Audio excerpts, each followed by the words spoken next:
Everybody, and welcome back to Descent into Avernus. I believe this is like session 17 or some shit, which is pretty cool. Some announcements before we begin. Excuse me. Sundays. Wait, what am I talking about? Oh my god, it's already off to a horrible start. We have a podcast up on Podbean, Spotify, and Apple Podcasts. Check it out. Mimics and Monstrosities. Episode 57. Wait, no. 58 of Beneath the Tide is going up this week. You can also listen to the backlog of Demystifying DMing for Dungeon Master tips if you're a new Dungeon Master, if you're looking into just get some other sort of input on some stuff. Check it out. It's really cool. I don't know when the new episode of that's coming out. This coming Wednesday at 8 p.m. Eastern Time. We're moving our 7 o'clock game to 8 p.m. and then on Wednesdays. And we'll be starting our Wildmount set campaign on Wednesday nights. So if you like Critical Role and you miss Critical Role, you can at least come get some sort of fix with the Wildmount setting. You know, just not Critical Role, but it's Wildmount. So if you want to see people play around in Wildmount, come check it out. That's 8 p.m. till about 9:30 on Wednesdays, and then Sundays at 10:30 when Descent into Avernus is done. I don't know when that'll be though. We're going to be going forward with a little Digimon campaign in this time slot right now. So, it's going to be fantastic. We're going to be using the Fate... I'm fucking excited! It's going to be so fun. We're going to be using the Fate Accelerated system. At least that's what I'm looking at so far. Because it's really easy just to adapt anything to the Fate rule system. And that's basically it for announcements. Hopefully the stream stuff also gets better too. Don't get as many disconnection issues and issues because I'm getting a new computer hopefully tomorrow, and it's significantly better than the one I'm using, so hopefully that fixes some of the issues that we've been having. So before we begin, or actually recap, last time you guys just sort of roamed the wastelands of Avernus on motorcycles and what have you.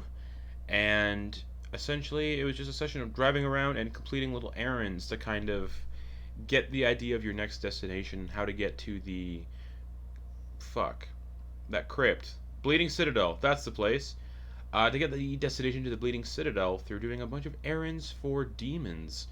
And it turned out that most of the session was spent sort of dealing with this Barlgura, who had taken on this false identity of a human wizard that it ate.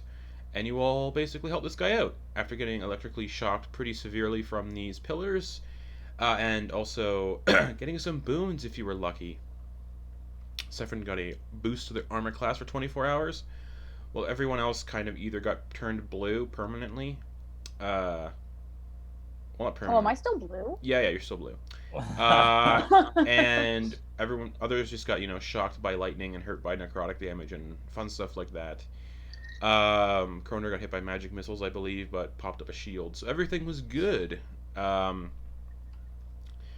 guys headed to the, basically, the Mirror of Mephistar, and looked into Mephistopheles' realm in the Nine Hells, Cania, and did a little deed for him, agreeing to blow up this, dam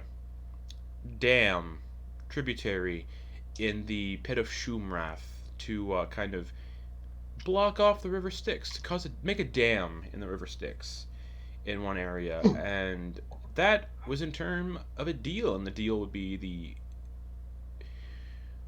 Oh man, my brain is not working today. The deal reward was to increase someone's intelligence or wisdom, to which Sephron agreed. And Sephron's intelligence and wisdom actually should have gone up by 1, whichever one you chose. And the imp that you guys were with, this imp made out of snow, flew away and disappeared back to the Mirror of Mephistar. And you all, on your bikes, went back to the obelisk and learned that your next destination lies to the south of where you are currently, the Crypt of the Hellriders, where more information should be found on how to get to the Bleeding Citadel. So, that's what we're going to pick up with you guys. You're still on your motorcycles. You're at the obelisk.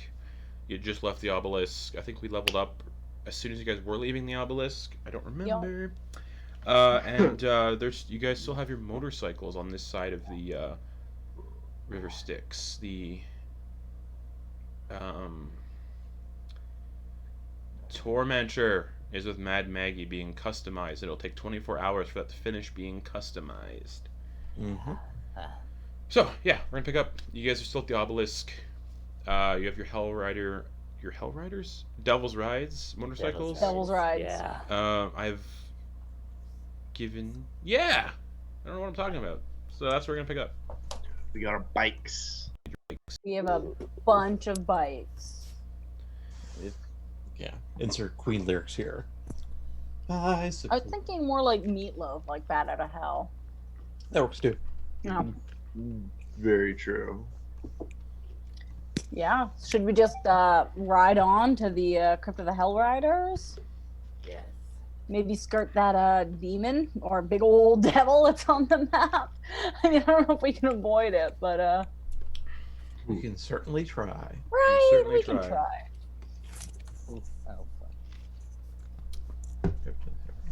Oh, Well, this is a relatively straight shot, Yeah. kind of, as I mean- far as hell geography goes. If you're a devil that's big enough to wind up on the map, I really want nothing to do with you right now.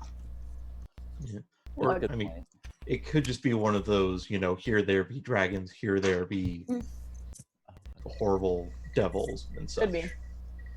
Except usually when it says here there be dragons, there's usually dragons. That's true. So, you guys still have your two Devil's Rides. Who is driving one and who will be driving the next? They still have like, God, still like 20 hours of power still to them. So, Mm-hmm. whoever wants to drive one, whoever wants to drive the other. Oh, it's the Fernal Man one. Why Yeah. not? Sweet. Okay. Yeah. Anybody feel like they really want to drive a lot? Really want to? Real bad? Mm, no, I'm good. go ahead. All right, Salem will drive the other. Okay, so, ready. All right, with Salem. Alright. Lulu will perch on the handlebars of the one Kronder and Salen are on. Cute. All right. Also, Kirkland, you have the ability to control Lulu, I believe, because Yes. you're the one who discussed it. So you can move her token around when we get to token stuff, and you should find her under your extras on your character sheet as well. Yeah, I got her. Cool. Cool. Alright, so you guys tear off in the direction of the Crypt of the Hellriders? Yeah. Okay. So, as per usual, Oh, there's so much cool shit. you guys start driving over the bridge. That is like the mile drop into the pit. Anyone going to do tricks on the bridge or no? Nah, not No. this time. Not this time? You don't want to fall a We're here mile? for business, Okay. So you guys are driving across the wasteland on your motorcycles, kicking up dirt and dust behind you. Nice. And we'll say after the first half hour, nothing happens. Just, still driving.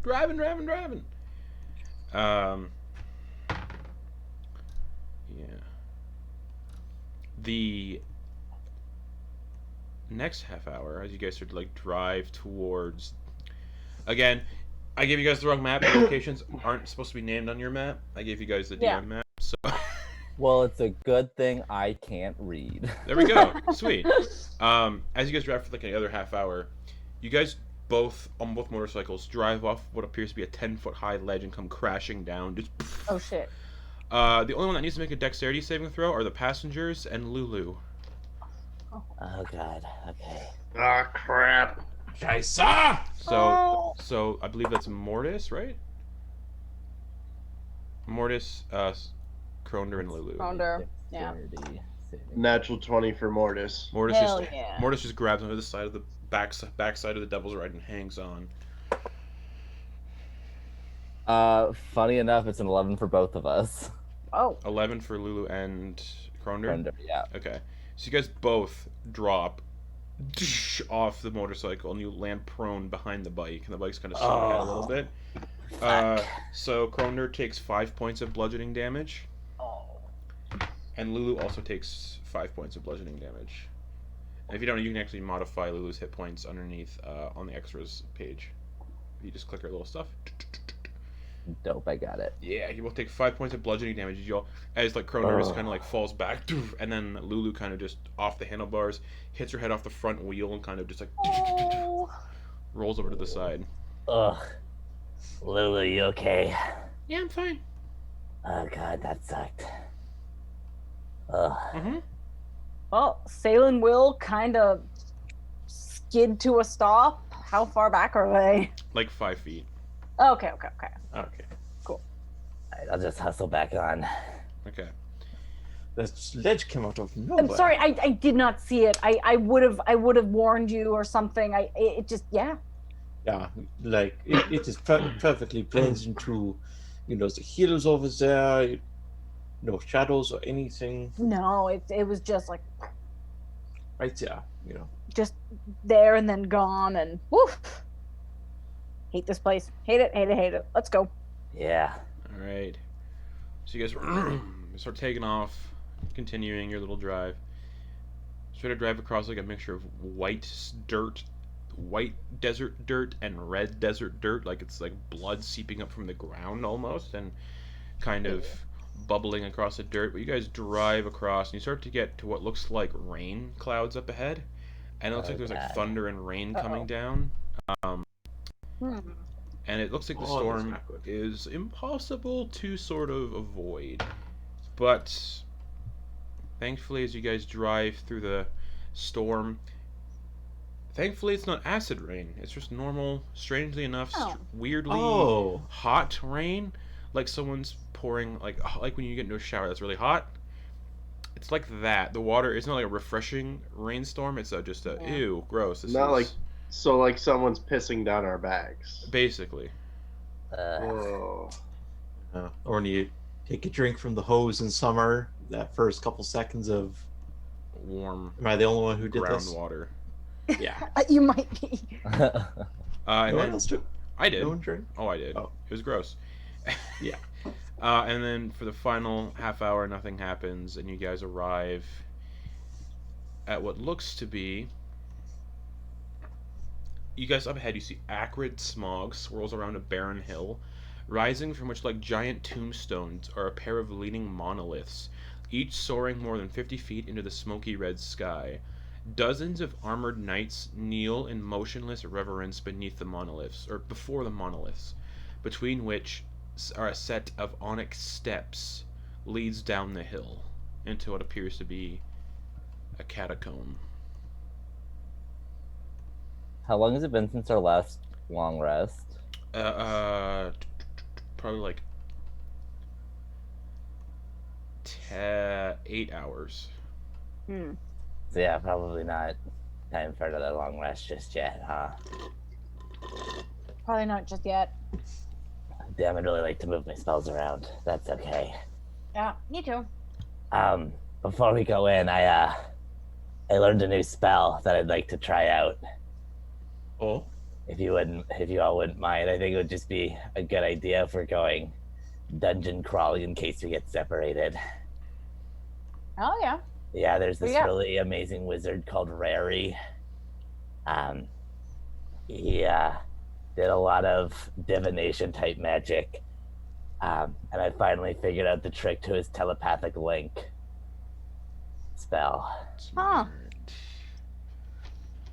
So I can ritually cast this, and for the next hour, we will all be able to communicate telepathically to each other over any distance as long as we're still in hell. Telepathic bond.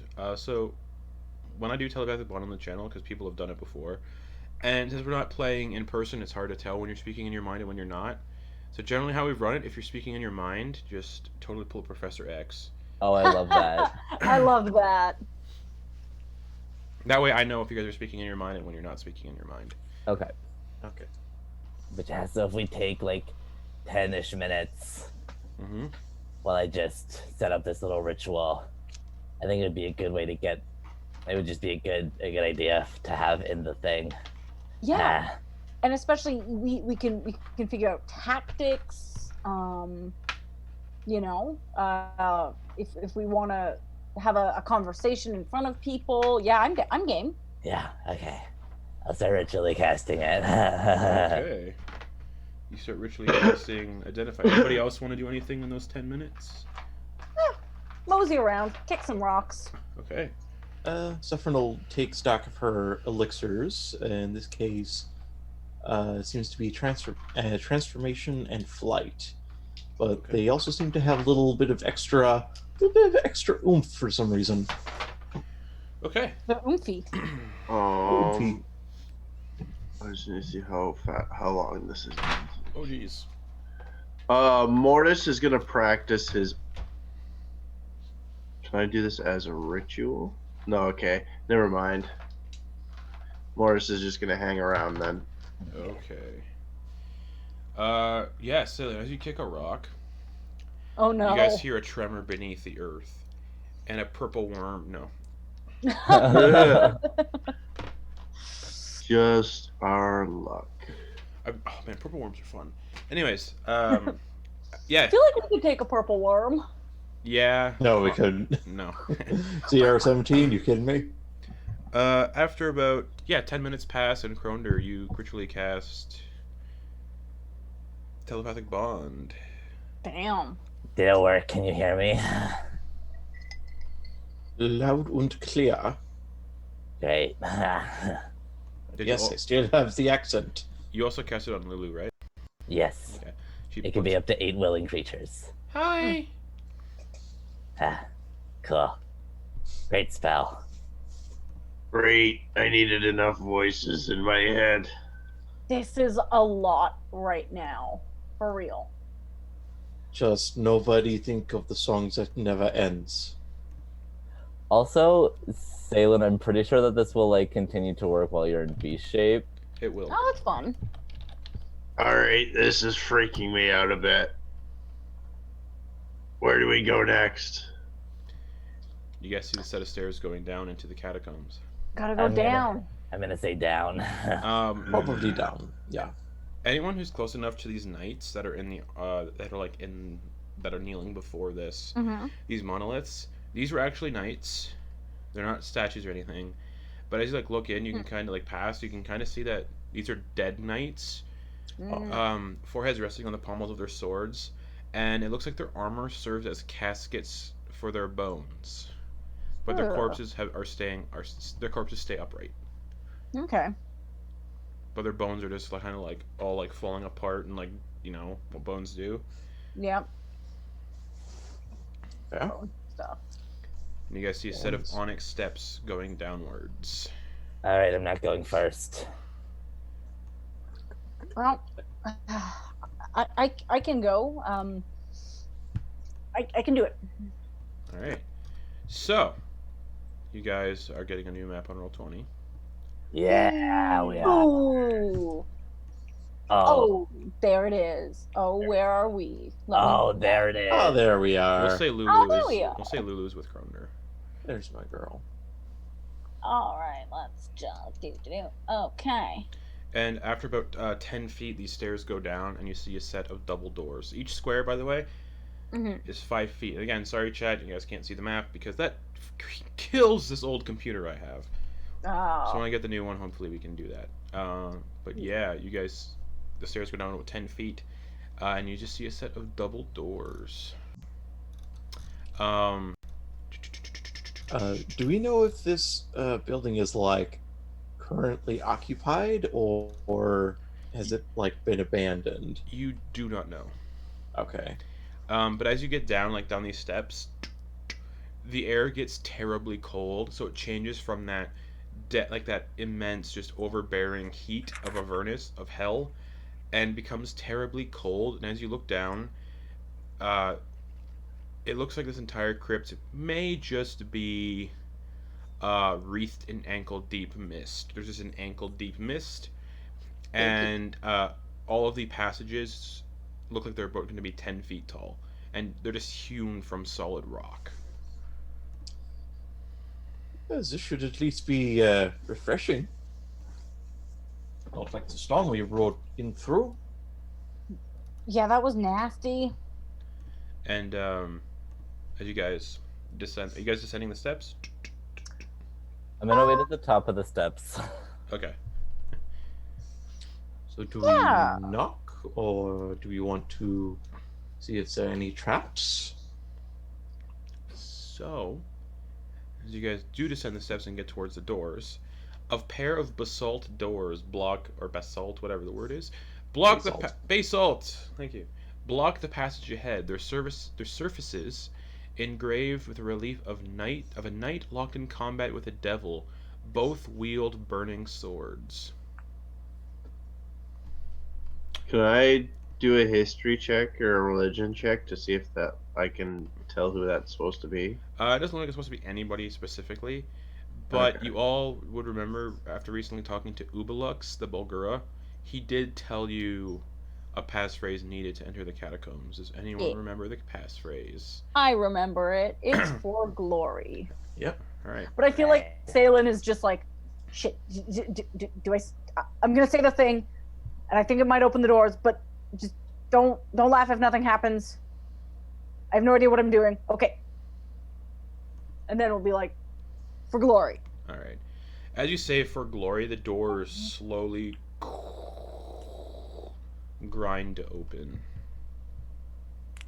Cool. Ominous. And ahead of you, you see Ooh. the hallway extends for 15 feet before two hallways go to the left and to the right.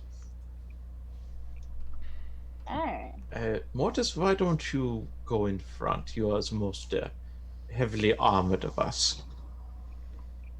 Mortis is going to pull up his shield and his silver longsword,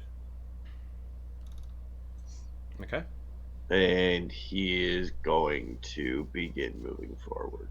Excellent. All right. Say, since Saffron is also fairly, surprisingly heavily armored, she'll be right behind him. Okay, so it's going Mortis, Sephron. And I suppose me. Mortis will come up to here. Okay. Okay. All right, Lulu, me and you are in the back. Keep an eye out. So, to the left and to the right, Mortis, look like you just see. Ooh. It looks like they might just be like preparation rooms for like bodies. Are these catacombs lit at all, or is it just darkness? Oh, they're super lit. They are not Super lit lit. at all. Okay. They're dark. Well, good thing all of us have dark vision. Yeah. Oh, I have 120 feet of dark vision. Oh, nice. So it looks Like like gnome. it looks like to the left and the right are just both kind of the same layout of a room. Just like you can't really tell 100%, but they both look relatively similar in their design. I can also, I've got a light spell just in case. I don't know. I've been worried about weird darkness. It's fine. It will be fine. Let's go. Would you like to cast it on my shield? Then we can light the way. I think we should wait and not, announce our presence in case there's. Why am I? This is like, Cronder. This is dangerous. I'm never talking again. Cool spell. Left or right? You could flip a coin. Left. Why that? Where we go left? Flip to soul coin, because why not? Looking. It would be sorry. Heading. So we will head down. Mortis will head to there. Alright, so as you guys head towards the room where Mortis is entering, it looks like to the tunnel to the west kind of curves down and goes south, but the room you are in currently, large iron burial urns are positioned reverently throughout this kind of hall, each engraved with a noble coat of arms from the city of Elturel. Polished swords, lances, and shields hang from racks on the walls. And there are 3 urns in the south end of the room.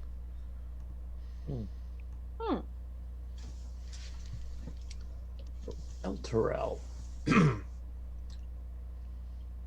Now that is an interesting development.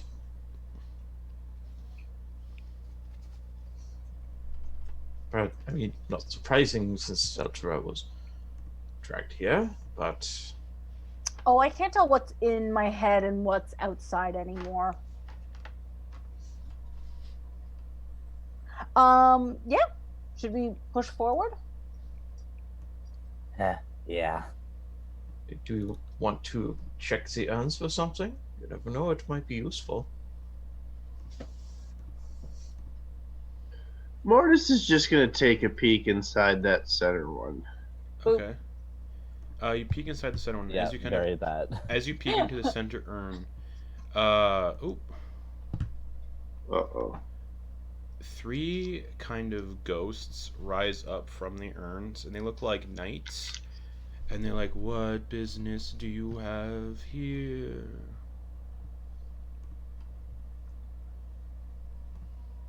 I knew it.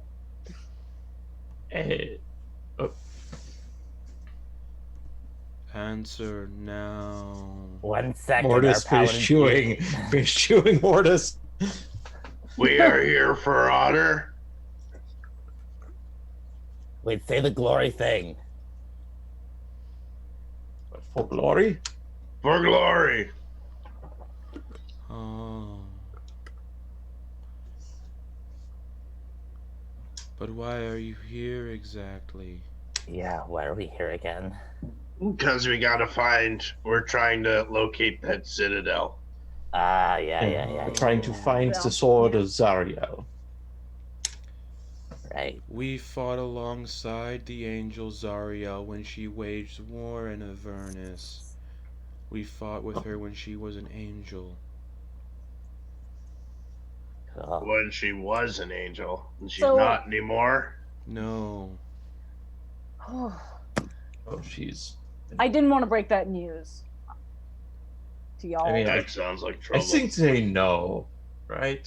I don't know what Zariel's ghosts know. crusade ended in failure. Hmm. Most of our generals and Zariel herself fell to evil and transformed into fiends. See, One of her generals, Alanthius, killed himself rather than embrace tyranny. Unfortunately, she raised him as a death knight to ensure his loyalty. Probably the one we ran into. We are cursed to remain here. We That was yearn for peace. We yearn for the afterlife.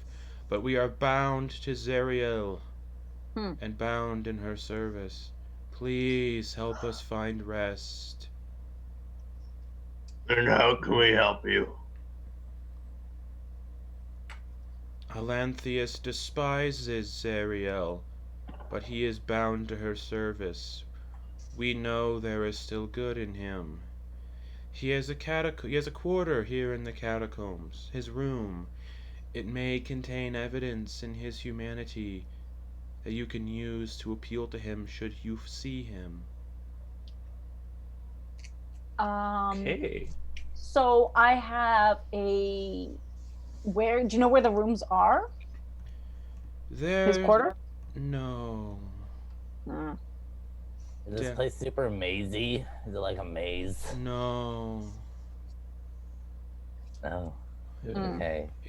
We These people are making me kind of sad. we will not harm you should you not disturb our remains. Like in the urns? Yes. Okay, good to know. All right, good. That's a good deal. Yeah. Okay, fine. And they just kind of just motionlessly just stare at all of you. Alright, they're giving me the heebie-jeebies. I'd like to leave. Just Yeah, Yeah. why don't we... I'm not surprised, but it turns out ghosts are big old bummers. Yeah, it was really sad. I mean, they're dead. Tends to be a bummer. Ah, They probably weren't much better in real life either. Let's be honest here. Uh, Well, I mean, you're a paladin. You seem to at least be entertaining. Yes, but I broke my oath. Well, now Because that's of an interesting pricks like development. these. Now that I did not know. Are we going down this hallway? well, I was wondering, Well, do you want me to do a little bit of scouting so maybe we can find Elanthius's chamber before we find him? It lies in secret. Secret. You can at least see if there's any dangers ahead. You gonna go spider? I was Or thinking about it. mouse. Yeah. I like being a little spider more. Fair enough. Do you want Schwarz to go with you? Can Spats be sneaky? Schwarz is very small, so I would imagine so. Yeah, I'm down to just wild shape into just a regular spider. okay, but the little spider on the back of Schwartz and just Schwarz. Spots. Schwarz. Schwartz, Schwarz with a P. Spots. Schwartz. All right. All right, so you're sneaking ahead. Yeah, sneaking ahead. Okay. And Schwarz will follow. Okay.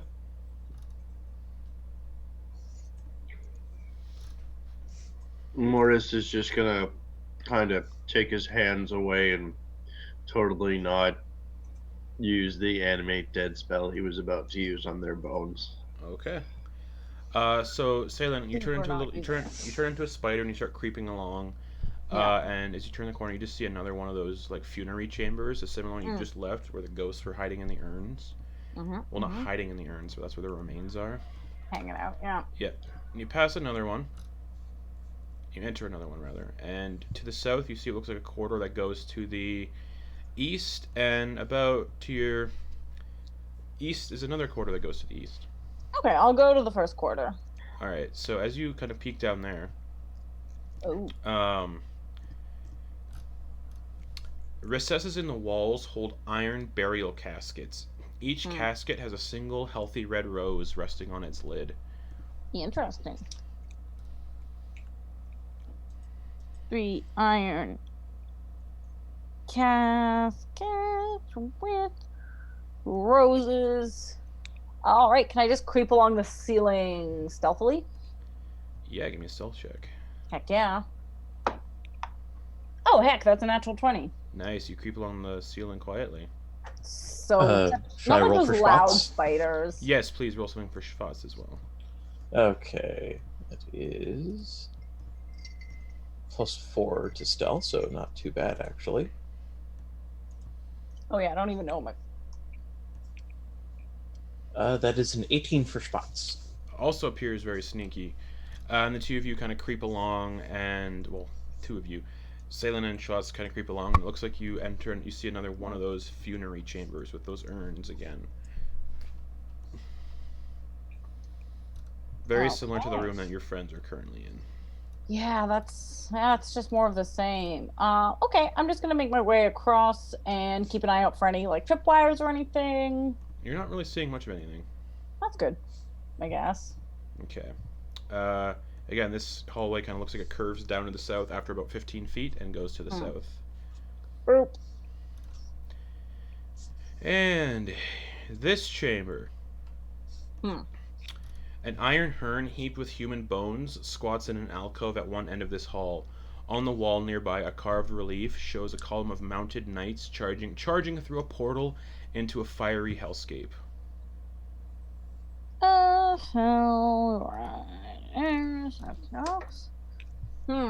All right, I'll just keep on keeping on. Okay, you keep on keeping on. So you're going. Yeah. So yeah, you see a hallway to the east and then a hallway to the southeast. I'll keep just east for now. Okay, the corridor goes for about 15 feet and then goes northward. All right, I'm gonna go north. All right, you see more of those alcoves with iron caskets. Okay. And then what looks like at the end of the hall, another one of those funerary chambers. Cool. Yeah, I'm gonna go up here. Okay, and it looks like you see a little hallway that actually goes, a diagonal little hallway that goes to the south, Ooh, southeast. that's interesting. Oh, this place is pretty big. Well, I might as well not waste a wild shape. I'm gonna investigate that hallway. Okay, as you creep down this hallway, it looks like, yeah, it keeps curving and then it goes to the east. Okay, I'll follow this through and then, Alrighty. So you follow this through. yeah. Boop. Oh, wow, that's a big ass room. This one, let me describe it. Four memorial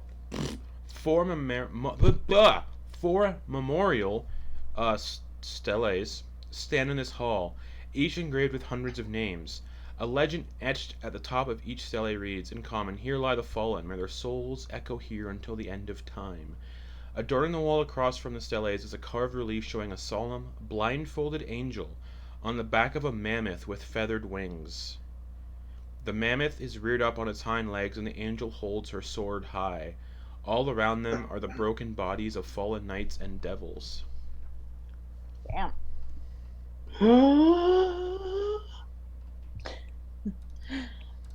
Cool. I am going to boop back to where everyone is. Okay. And I am going to land on Mortis's head. Can I do something in this room while she's doing all this scouting around? Of course. Can I make a perception check to see if there's any like secret rooms or treasure or anything in here? Give me an investigation check.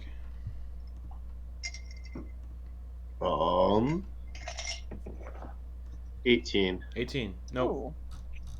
All right. So, do.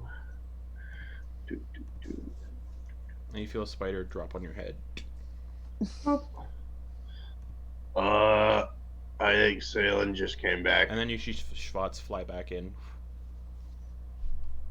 Salen definitely I'm just back. came back. How was it? Uneventful. I saw some rooms. I saw some burial, like weird iron caskets. They had roses in them. I saw a mural of Lulu. You used to be giant. Oh, yeah, I can turn. Yeah, you've seen me turn into. I can turn into a mammoth. Remember? Yeah, we've literally ridden her Oh, as yeah. a mammoth.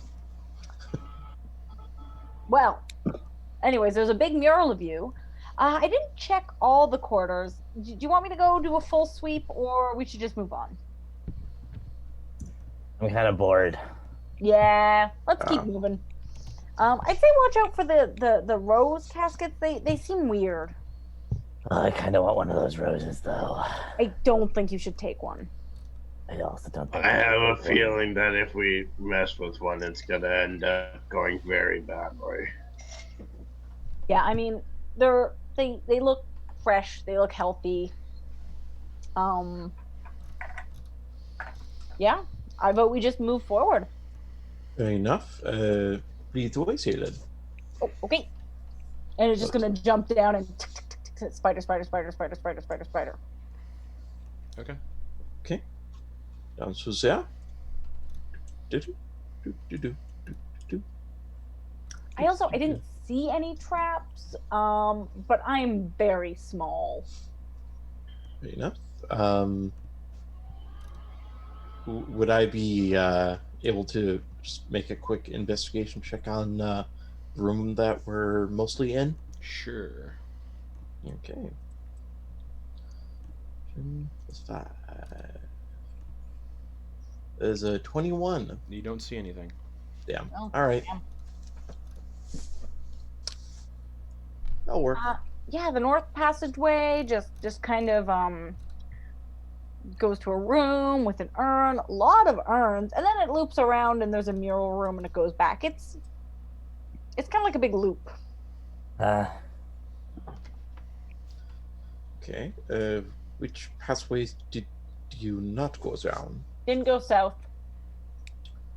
Then let's go south.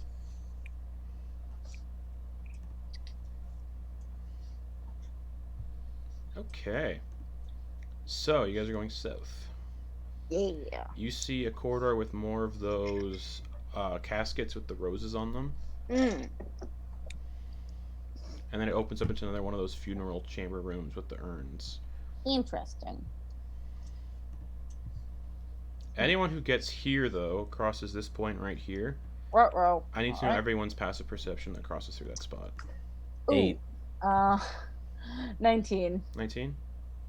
Perception. Straight roll for me. You never know. Or wait, yeah, no, 19. 19? Passive perception. Passive perception. Yeah. 10. 10.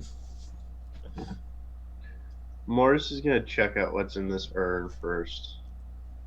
Another ghost pops up. Oh, hey. Actually, yeah, another ghost pops up and just says, "Hello." So sad. Hi there. Sad. Would you be able to point us to this, the office of the keeper? No. Goodbye. It's hidden. Goodbye, then. Alright, so I anyone wonder- who's standing here that has a passive, or at least walks through that space, has a passive perception of 15 or higher, can see a secret door behind the casket. Oh, which casket? This one. Just like this one? Yeah.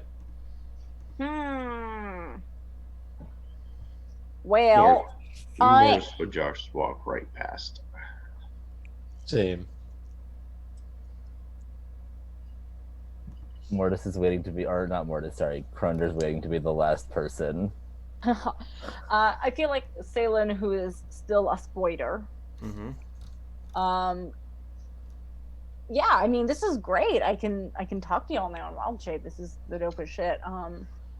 It's just gonna be like, Actually, don't know if you can, because you still Oh, have, you shit. still have spider languages when you're wild. You still speak the animals' languages when you're wild shaped. yeah. Yes, however, Wild shape, you However, keep your own intelligence and all that stuff, I right? do, correct. Yep. I just don't know any you can you can communicate telepathically through the bond whether or not they have a common language. Okay, cool. Okay. Sweet. Yeah, so I feel like Salem's just gonna be like, oh hey, I found a thing. Cool. Wow.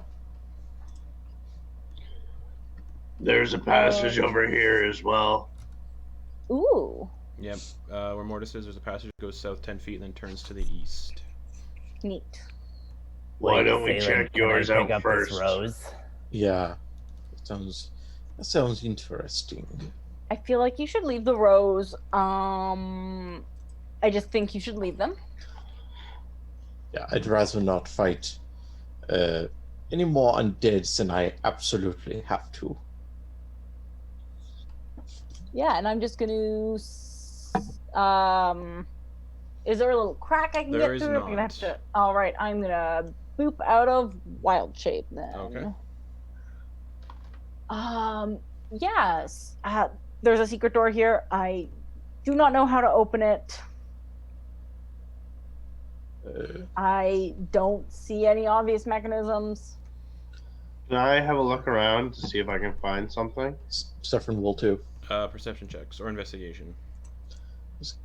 That I can do. Oh, yeah.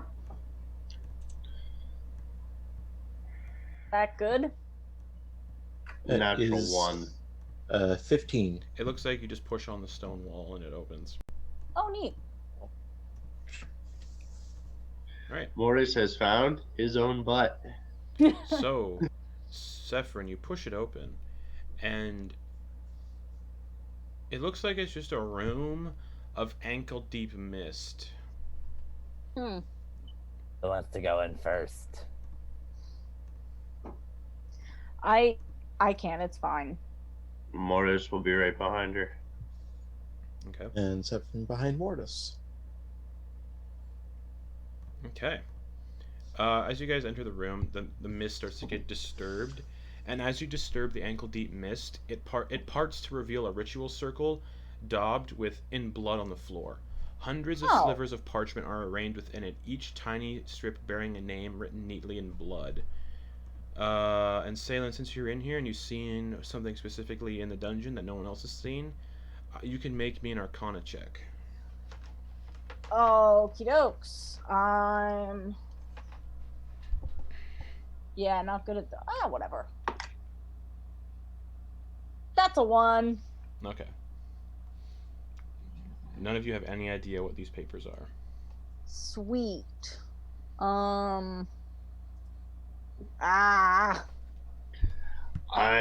This is blood magic. Yeah, I don't know. Wait, it's wide. what Let me this see. is. Move. And then I'm gonna come in. Boop. Okay. You have no idea what it is either, Kronder. This is so cool. I'm gonna write it all down. Okay. Notebook. We need to set this all on fire. Purify the room. I am right there with you. That might attract attention from the Death Knight. Who? Terrible idea. How do we feel about fighting a Death Knight? Hey, we already fought one and I got killed. That wasn't a Death Knight. No, that that was wasn't a very Death Knight-like fiend. That was Death Knight light. You guys would probably know, just like through history and stuff, you guys don't stand a chance against a Death Knight if it shows up.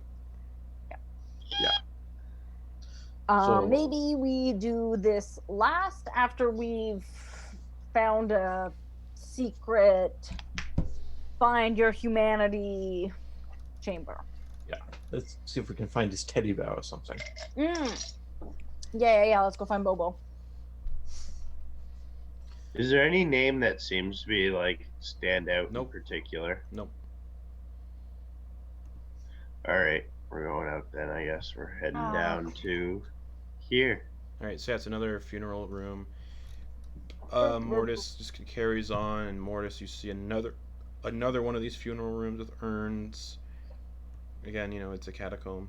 And it looks like there's a corridor that goes to the northeast.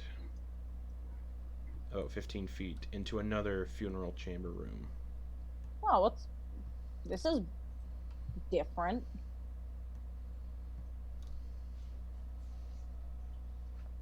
There you go. We Did one of you say something about El Terrell earlier? Oh, yeah, Wait, there's a there's- big mural. Let me- Yeah.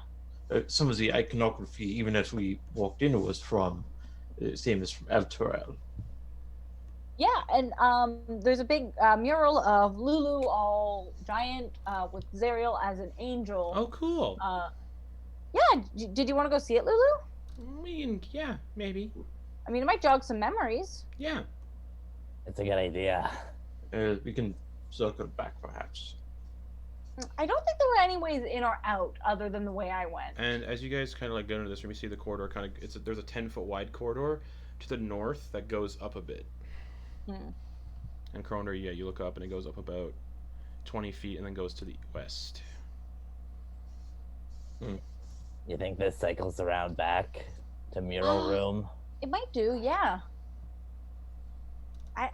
We haven't seen the Death Knight yet. We don't want to see him. Yeah. Well, I think we should. Is the Death Knight necessarily here for sure, or is there just like a chance for No, it just his to room. along? We're just looking for his room, and given that the ghost mentions that it was secret, we should probably be, casing the various rooms we go through for secret doors. Well, we I found mean, a secret door. I just found one and I wasn't even trying, so I feel pretty good about just like stumbling onto one. Personally. Fair enough. Yeah, I guess we'll just boop on up ahead. Okay. All right, Mortis, you look down this corridor and it goes for about 20 feet. 30 feet rather. And Mortis, as you enter that room by yourself, Ruh-roh. that urn in front of you shatters open, and 8 mummies pour out. What? Oh. Because Salen went in there as a spider very Oh. quietly. And 8 mummies spatter out, so I need everybody to roll initiative. I can do And that. I'll Wait. say you guys are all behind Mortis, relatively right behind him. So Okay. No, thank Good. you. Fair enough. This is gonna be good. yeah, roll initiative for Lulu and Kronder for Kronder. So that's about average for me. Yeah. Uh, Okay. okay, so it's just a straight roll for both of us. Mummies. Mummies are fun. Okay. So it's in 8 for Kronder. Or sorry, you ready for them? Just 1 second. Okay. All right, Kronder got an 8. Yeah. What about Lulu? A natural 20. So Oh, is that just a straight 20 then, or does it? Yeah, Okay. because she doesn't have any like dex modifier. Cool. Mortis, what'd you get for initiative? 5. 5. Salen. I got just 10. And Sephirin.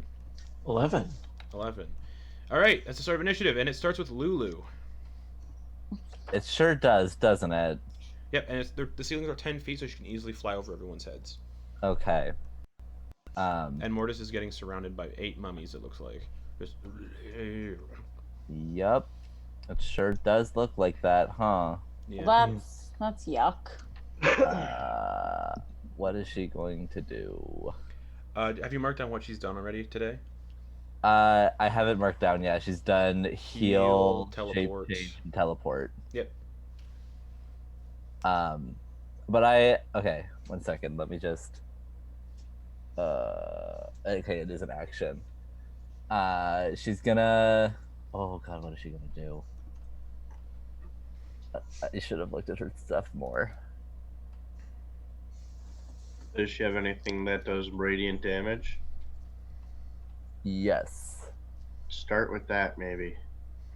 But like, it looks like you're gonna get hit. Oof. Isn't she able to like control who gets hit? Her trumpets can actually control who gets hit, I believe. Can What's they? fun? Yeah, I believe so. Well, shit. Creatures in the cone. Oh, good creatures in the cone take no damage. Okay. Yep. Good creatures. Good. Yeah. Okay. So then there's So that doesn't count. That doesn't count for neutral characters. If they're neutral, it just says good creatures in the cone you take. get good alignment. Yeah. What's her 120-foot fly speed? God Yeah, she's damn. fast. She's like, okay, zippity zoop zop. Zippity zoop zoop. Zip zap zoom. She'll move, like probably just right here to like get as many Okay. in the cone as possible. Okay. And then she'll do her trumpet of sparkles. All right, Mortis, what's your alignment? Neutral. Okay. Chaotic neutral. He also needs to make a Constitution saving throw then. Chaotic neutral, baby. I can't see how big the cone is. Yeah, cones are fun. What am I rolling In here? the cone. It's a Her trumpet. It's a 30-foot cone. 30-foot cone. Okay. Yeah, she can use. Okay. It's her trumpet, so she can use those. She can use those 3 times a day. Oh damn. Okay. So either the trumpet of blasting or the trumpet of sparkles. Okay. So I'll mark down that she's done 1 sparkles already.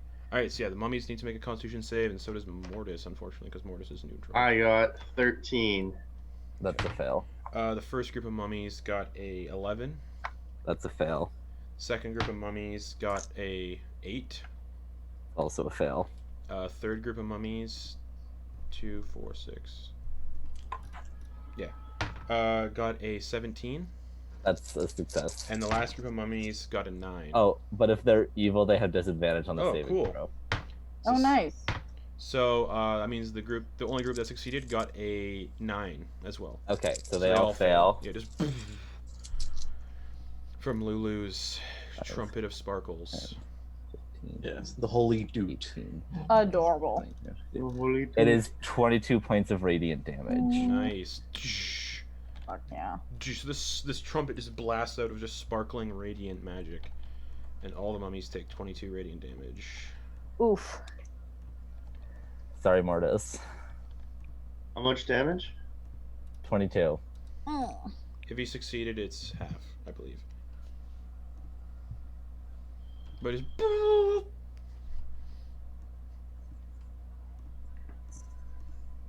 Mortis takes the hit and is still standing. Anything else for Lulu? That's gonna be. I think Lulu might just like move back a little bit. Okay. How high up was she? Above She's everyone's like- heads. Yeah, she's just like hovering above people's heads so she can get over them. So she would be within 5 feet. So the mummy that's without. Oh, but the mummies can't reach because she was behind Mortis. So Yeah. good stuff. Ooh. Alrighty, that'll bring it to the first mummy directly in front of Mortis, who is going to use its dreadful glare on Mortis, so its eyes flare. Mortis, I need a wisdom saving throw.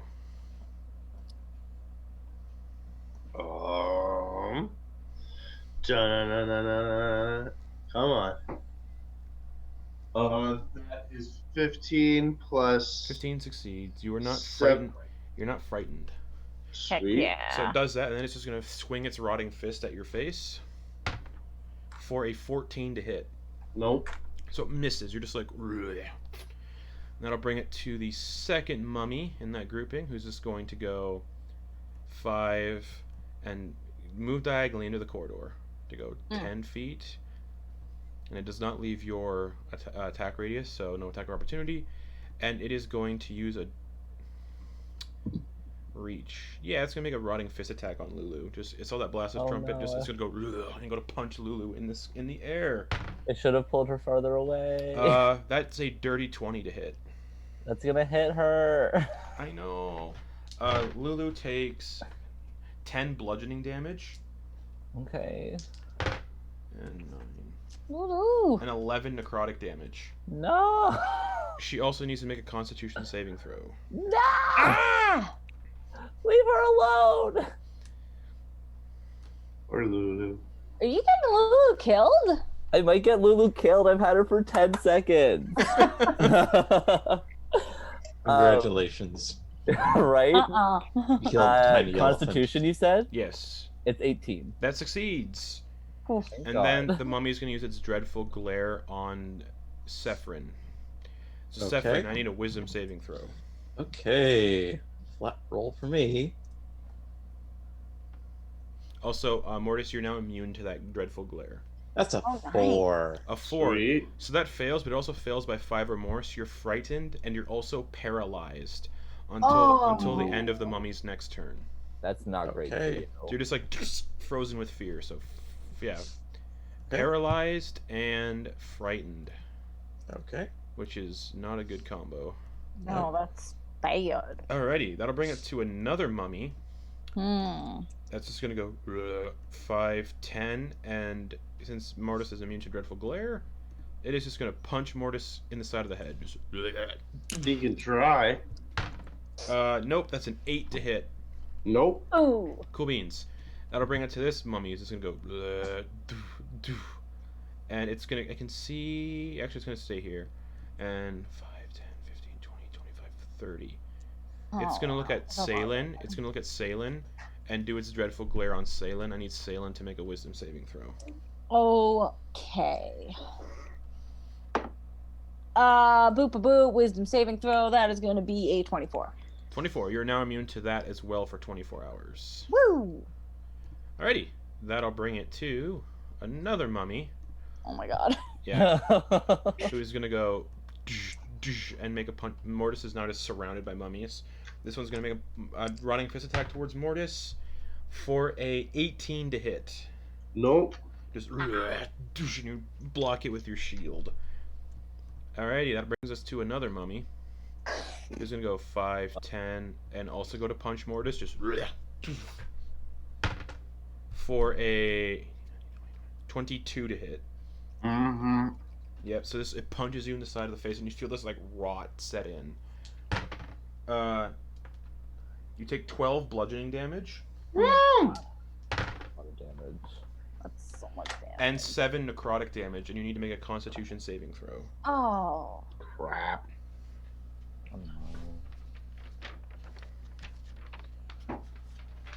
Oh, no. 22. That succeeds. Cool. Cool. Okay, that brings it to Sephrin. Unfortunately, you are frightened and paralyzed, so you can't do anything. Because I believe paralysis is incapacitated. So, yep, And, you can't move or speak. And auto And so basically, yeah, I can't use spells. At least I don't think. No, you can't move or speak. You automatically fail strength and dex saves. And any attack that hits you if within 5 feet is a crit. Yep, and Oh, I'm guessing, yeah, I probably can't. Can't command spots. So yeah, correct. I'm just kind of like, Okay, that brings it to Salen. well, that sucks. I don't like that. It's a 5-foot wide corridor, so thankfully yeah. Lulu is in the air, so someone can stand under Lulu. But to get through other creatures in this corridor, they count as difficult terrain unless they're smaller than you. Sweet. I was just going to hit this mummy with a moonbeam. Okay. It's a 5-foot radius, so it should just be good for the mummy. Yeah. Or, yeah. Okay, yeah. So that is. I'm gonna do it at 3rd level. 3rd level on that mummy. Okay. Yeah. And yeah, then I'm just going to. Yep, that's gonna be me. That's gonna be my action and my. Actually, bonus action. I'm going to. Get out of Kronder's way and face step. Ooh, it has to be somewhere I can see. Yeah. Correct. You can see into the room. Okay. Yeah.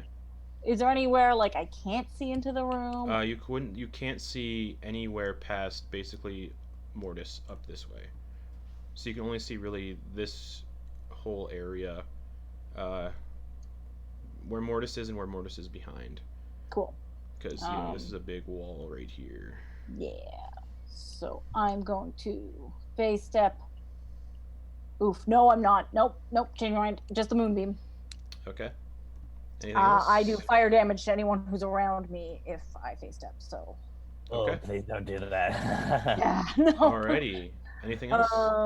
No. It'll just be the moonbeam. Okay, that'll bring us to the final grouping of mummies. But this dude needs to make a save. Oh, correct. And that's Con, right? Yes. 21. Oh, that saves that. It's gonna be half damage though. Okay. At 3rd level. Ooh. 19 divided by 2 is Cool. 9. Yes. Cool. 9 points of radiant moon damage. Cool beans. Okay. Alright, and that's your turn. Yeah, that'll bring it to the second grouping of mummings. So this one's gonna go 5, 10, 20 to get through its friend, 25, 30 to get to here. And it's also gonna make a rotting fist attack against Mortis. Oh god. Natural 20. Natural 1. Oh my So god. it accidentally like punches one of its buddies in the back of the head, and it's like, bleh. And that'll bring us to the final mummy in that group, who's going to go 5, 10, 20, 25, and just end its turn there, because yeah. That'll bring us to Kronder.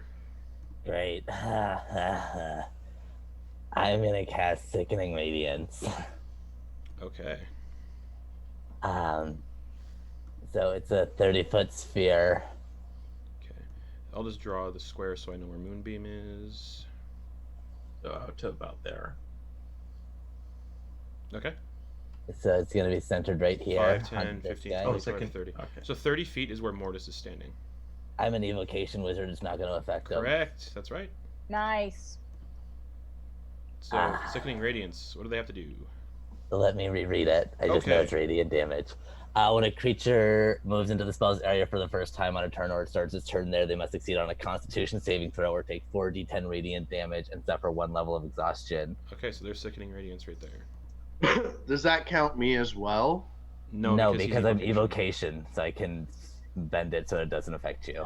Okay, but how badass would that be if Mortis is just standing there like taking hits, and all of a sudden he just roars and the sickening radiance just blasts out of him? I mean, sure, it can look Badass. like that.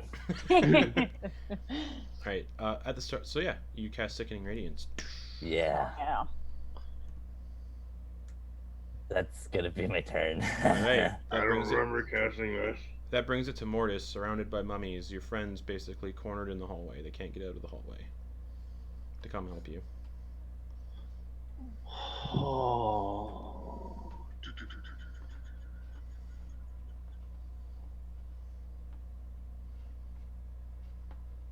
Let's start with bonus action. Mm-hmm.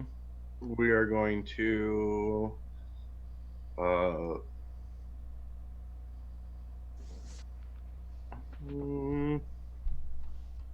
one or two. He is going to set up magic weapon. Okay. So he has that. Now his silver longsword is now considered a magic weapon.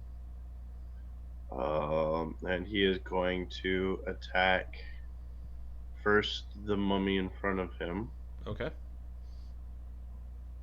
Which one? There's a lot in front of you. Let's start with that one. Okay.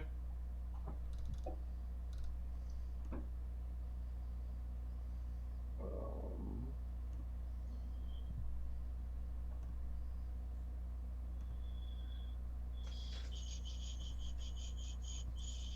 14 to attack. Hits. You just. That is D8.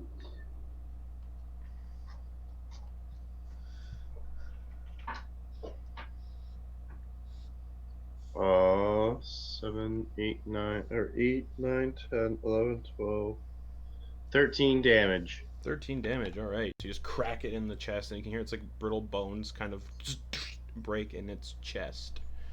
Gross. If that doesn't take it down, he's gonna throw up a second one then. Okay. Ah.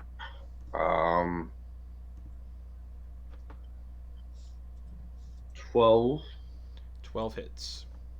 Nice. So you smack. You hear like how brittle its chest is. You just swing there again.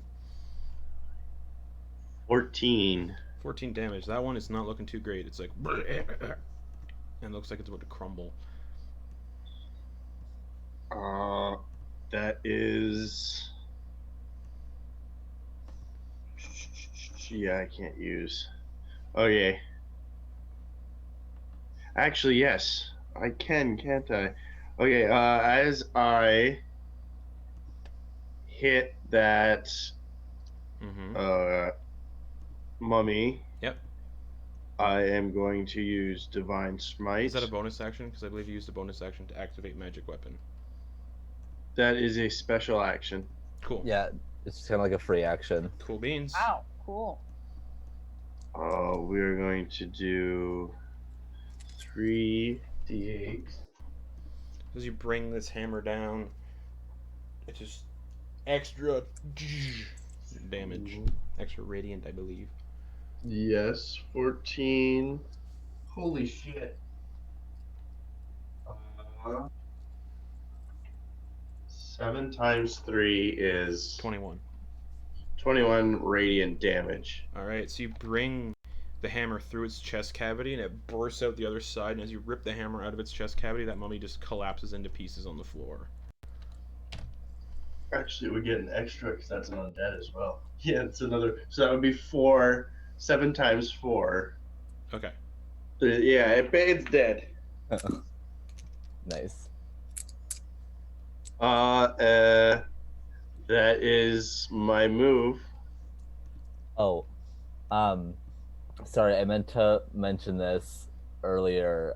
Moonbeam wouldn't affect that mummy because it's not a 5th level spell, and he's currently in Lulu's Aura of Invulnerability.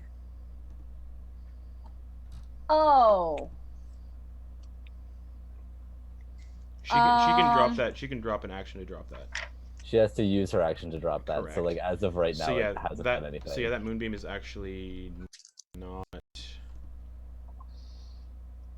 there. It does. Yeah, Okay. it's there. It just doesn't penetrate Lulu's barrier. Yeah. Oh, So that mummy should not have taken that moonbeam damage. that's 9 points, I think it was. Yep. So I'm putting it back up to where it was. Ow. Anything else, Mortis? Mortis is done for now. All right, that brings it to Lulu. Lulu's gonna drop her aura of invulnerability. Okay, so the aura of invulnerability goes away, which actually, yep. So the aura of invulnerability goes away, which means then the moonbeam goes off, but not yeah, yet. so- Yes. No. Yes. Well, so any creatures that are within. Oh yeah, I keep forgetting about this. I currently have aura of protection, Mm-hmm. so any creatures within 10 feet of me have a +2 bonus to all saving throws. So that's just Lulu Oh, right cool. now. But yeah, it is a creature when it enters the Yeah. So area for the first time. So now it makes the con save for the moonbeam. Okay. 14. That is a. Well, I think that's a fail. Yeah, that's a fail. Okay, so moonbeam damage. Nice. Boop boop boop boop boop. That's just 11 points Okay, 11. of rad Just damage. and now it's Lulu's turn. So she drops the aura of invulnerability as her action. She drops it.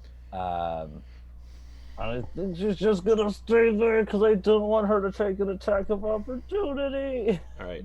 The ceiling is 10 feet high, so if she. Oh no, if she flew up 5 feet, it would still be an attack of opportunity. Bummer. Yeah. All right, so that's her turn then. Yeah. Okay. That'll bring it to the mummy in front of Lulu. I mean, Which means he now needs to make a con save for Yep. my sickness. That is a 12 for his. That's a moonbeam failure. save. Yeah.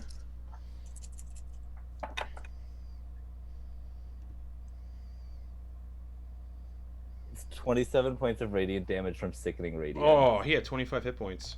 Oh. So he just crumbles into the dirt. Cool. Okay. Actually, he's just outside of the radius of it, I believe. No, he's not. No, he's not. He's dead. Aha.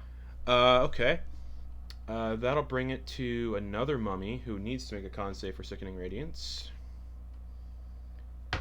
That is a dirty 20.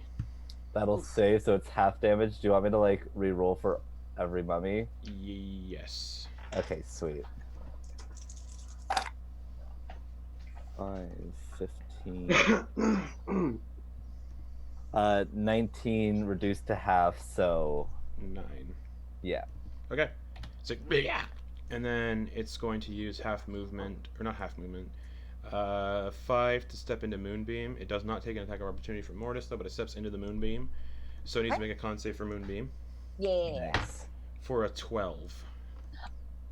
No, that is a fail. So it steps into the Moonbeam and just because they're very stupid. So Well, that's 110 and 1 half. Math. That's just 20 points. oh, almost kills it. Nice. And it's just going to stand there and it's going to do a dreadful glare at Kroner. Kroner, I need a wisdom saving throw. But I'm so little, and I'm so. Also, if you're incapacitated, I believe you lose concentration because you're technically incapacitated. Ooh. Here's hoping I don't get paralyzed Yeah, no kidding. with fear.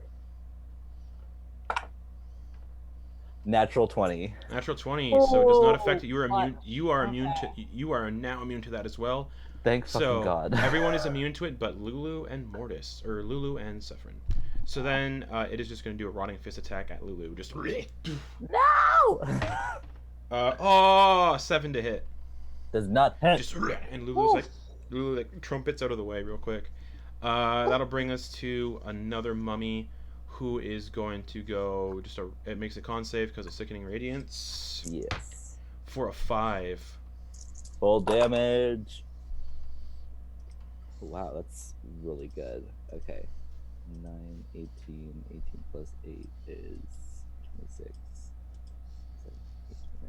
29 points of radiant damage. Almost kills it too. And as it's like and then it's gonna punch Mortis in the side of the head for a dirty 20 to hit. Yep, that hits. Okay, Mortis, you take 11 bludgeoning damage. Wonderful. And I rolled max on the necrotic. So you take my math. I'm so bad at math, you guys. You take 18 points of necrotic damage. Oh god. Mortis falls unconscious. Mortis falls unconscious. I need a Constitution saving throw as you fall unconscious.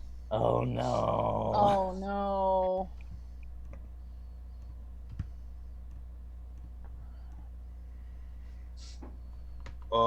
6. That is a fail. I need to write something down. Oh. Pardon? I just need to write something down that's a fail. That is Love a to hear it. fail. Pardon me? Oh, I just said you love to hear it. Oh, he just drops. Okay. Oh, Mortis, you're writing something down? So, Cool. just so you guys know, I'll reveal it if it happens. That'll bring it to another mummy, who is just going to go 5, and con save for sickening radiance. Yes, please. That is a 19. That'll save, so it's half. Okay. 1, 2, 3, 4, 5, 6. Also, Sephrin is no longer paralyzed or frightened. Oh, good. That's a relief. It's 6 points of radiant damage after being halved. 6 points of radiant damage. Okay. So this mummy's going to stand here, and it's going to see into the corridor and see that Mortis isn't much of a threat, so it's going to look at Sephrin again. All right. And do a dreadful glare, so I need a wisdom saving throw. Oh no. Okay. Wisdom saving throw. Come on. Okay, it's 17. 17 succeeds. You are now immune to that. Ooh. And then the Okay. mummy's going to look down at the unconscious Mortis and make a rotting fist attack. No! So I rolled 2 18s, so that's a 23 to hit. Yeah. Alright, Mortis, that's 2 failed death saves. Ah. And it's If I a crit. die It's again. a crit, so...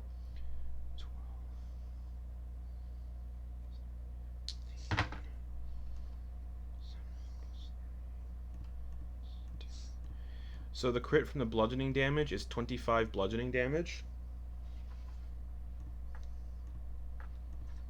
And the crit from the necrotic is 30. So that does not exceed your max hit points, I don't believe. And besides, No. but it's 2 failed death saves because it's a crit. Oh. And no need for a Constitution saving throw. Hmm. That'll bring us to another mummy who's within 5 feet of Mortis. And they can't really get past Mortis to attack anybody else, so Okay. it's going to make a con save first for a 13. It's a failure. Fuck. Okay.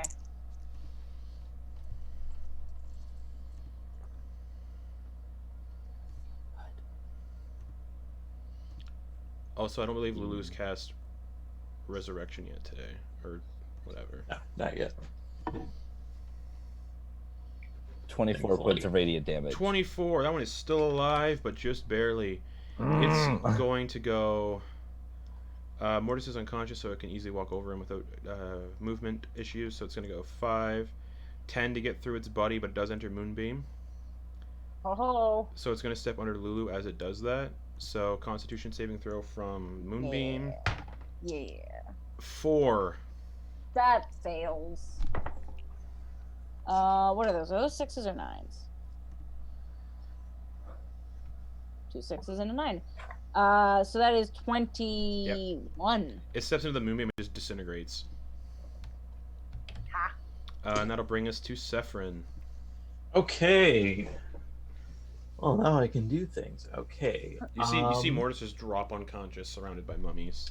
Okay, then I'll say, as a bonus action, she's going to cast Healing Word. No effect on Mortis. Mortis Oh, that's not good. because of mummies. Okay. That's a problem. You're a monster. I know. Well, so there's still a mummy in front there? Correct. Okay. Well, then she is going to cast Acid Splash Acid Splash. Go for on it. that there mummy and that there mummy. You can't see the one behind it. Okay. You can only see this one, and then. I mean, it's not a weapon attack; it's a saving throw. So it just kind of splashes out. Sure. All right. So I'm gonna need some dex saving throws from both of them. Okay. The first one got a 3 minus 1, so 2. Okay. And the second one got a 14 minus 1, so 13. Both of them fail. Yeah, they do. Okay. Ooh. Okay. That is 15 points of acid damage. Okay, both melt from acid. Ooh. Okay. So both are gone. Okay. Cool. And that is her turn. Okay, that'll bring it to Salen. Probably just gonna beep into the telepathic.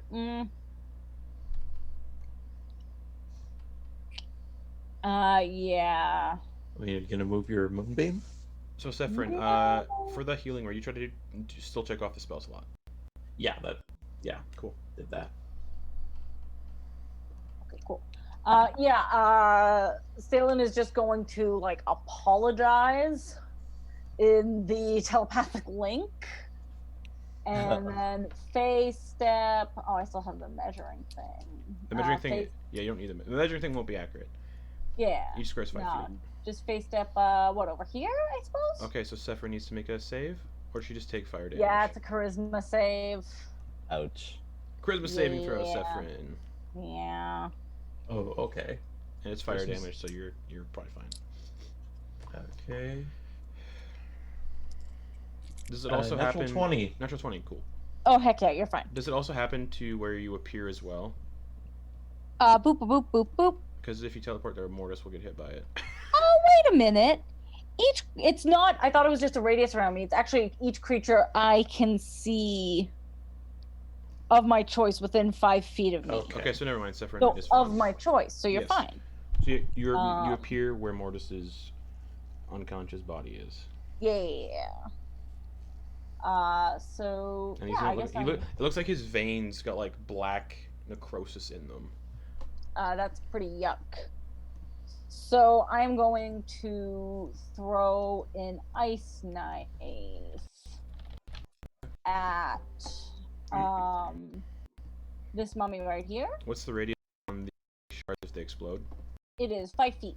Okay, so Mortis will be fine. Yeah, that was my plan. Okay. Dex yeah. save, right, for ice knife, or is it an attack roll? I can. It's a ranged spell attack, and then Yeah, it it's is correct. a dex save, Correct. and I'm gonna do it.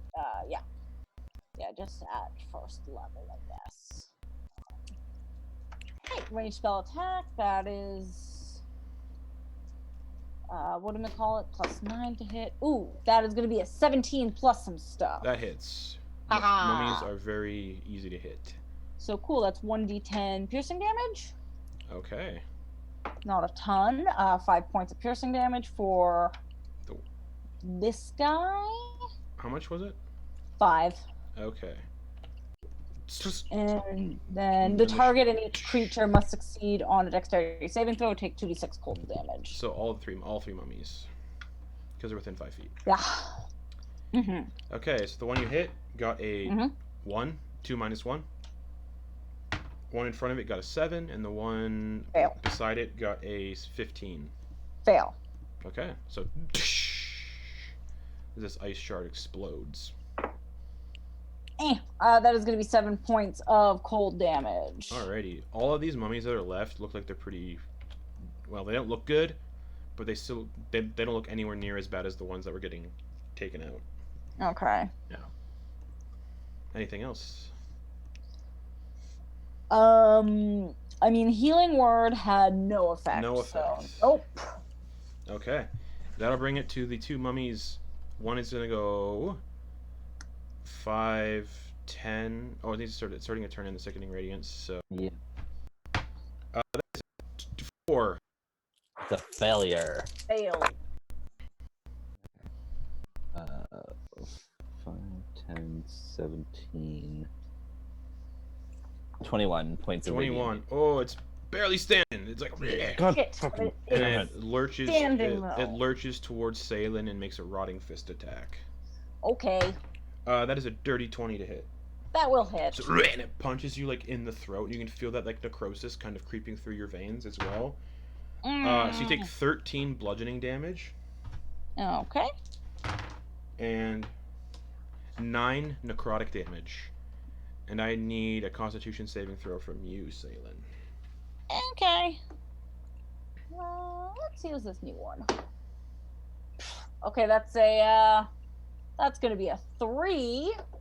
I guess I also need to do a save for Moonbeam. Correct. So that also fails. So you feel that Yeah. necrosis to seep through your entirety of your body like Mortis. Yuck. So yeah, that's gonna be a 10 A 10. plus a 12 for my con save. Yeah, con save. Yeah, it's still up. I Sweet. believe. Yeah. Fuck it. Yeah, whatever. Sure. I don't know. That'll bring it to the other mummy. Con save for Sickening Radiance. That is a 13. A failure. Oh, okay. 2, 6, 12 points of radiant damage. 12 points of radiant damage. Half of what it has. So it's like... And then it's going to go...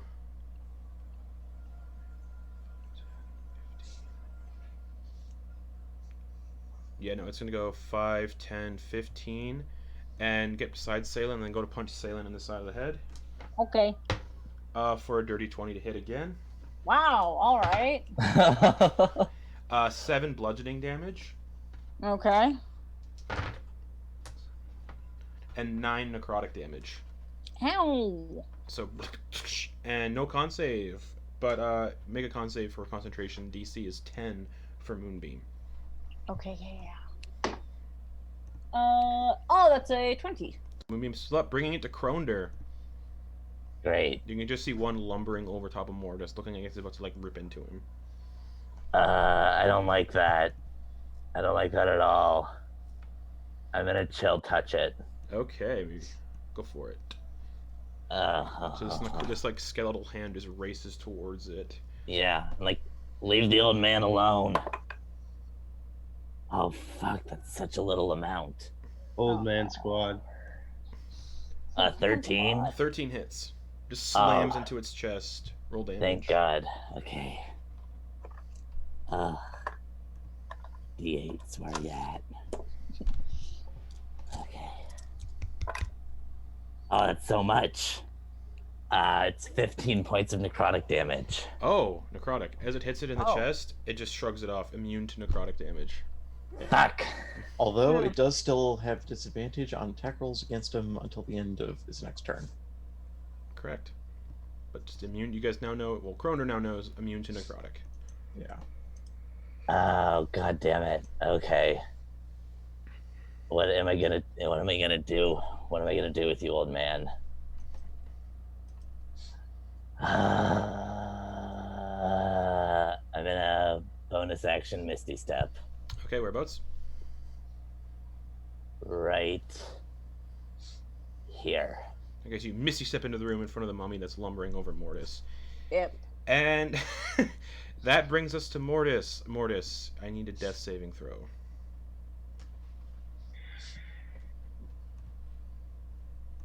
Wish me luck. Oh. Yep. That is an 18. 18. One success, 2. You still have 1 success. That's 2. One success, 2 fails. That's Mortis's turn, bringing it to Lulu. How many hit points does Lulu have right now? Because I need to 10. 10. She's not doing great. Oh boy. Okay, yeah, Maybe it's Lulu's turn. Lulu's gonna hang back. Okay. Wait. 1 second. Let me double check how a spell works. Okay.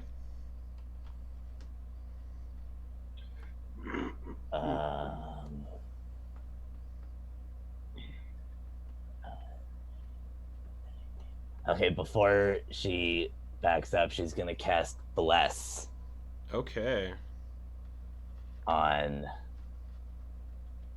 Okay, 1 second. Nice. It says, okay, I have a DM question. Sure. Death saving throws. Could we add a D4 of Bless to them? Correct. Yes. Well, Okay. yes or no because I didn't want to ruin it in case. Well, let's say saving throw, and a death saving throw is a saving throw. So yeah, Bless will work on saving throws. Yes. Okay, so she'll bless Mortis. Okay, yeah, Lulu does have raised dead. Whew, just in case. So it'll hit Mortis, Mhm. Salen, and Sephron. Okay. Okay. So you guys all have bless. You can all add a D4 to your attack roll or saving throws, Nice. and that's action. And then she's gonna just move a little bit to Okay. get kind of like back here a little, Sure. so she's a little She safer. flies backwards. Okay. That'll bring us to the mummy standing over Mortis. It needs to make a con save for Yes. Sickening Radiance. Oh, that is a 7. Ooh. That's a fail. This is the one mummy that's looking somewhat still intact, but still pretty Ah. bad. Still pretty bad. Okay. Not for long.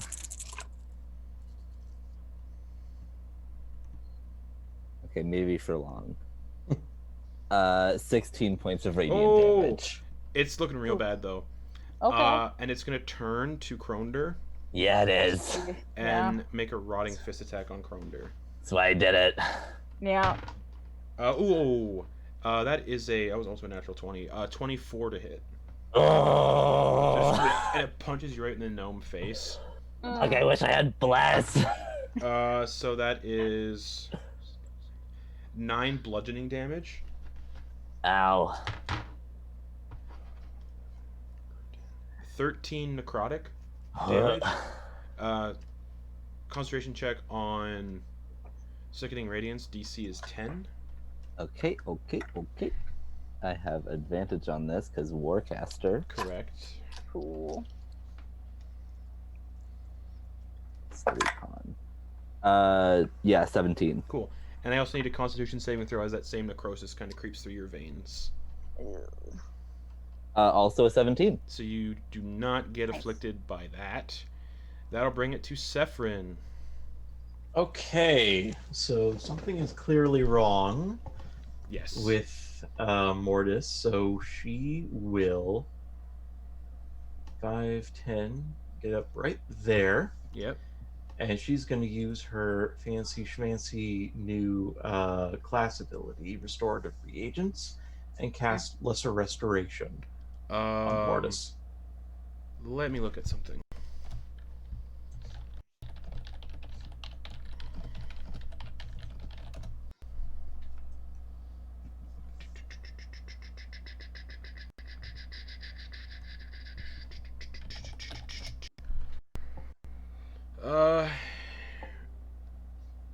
Lesser Restoration.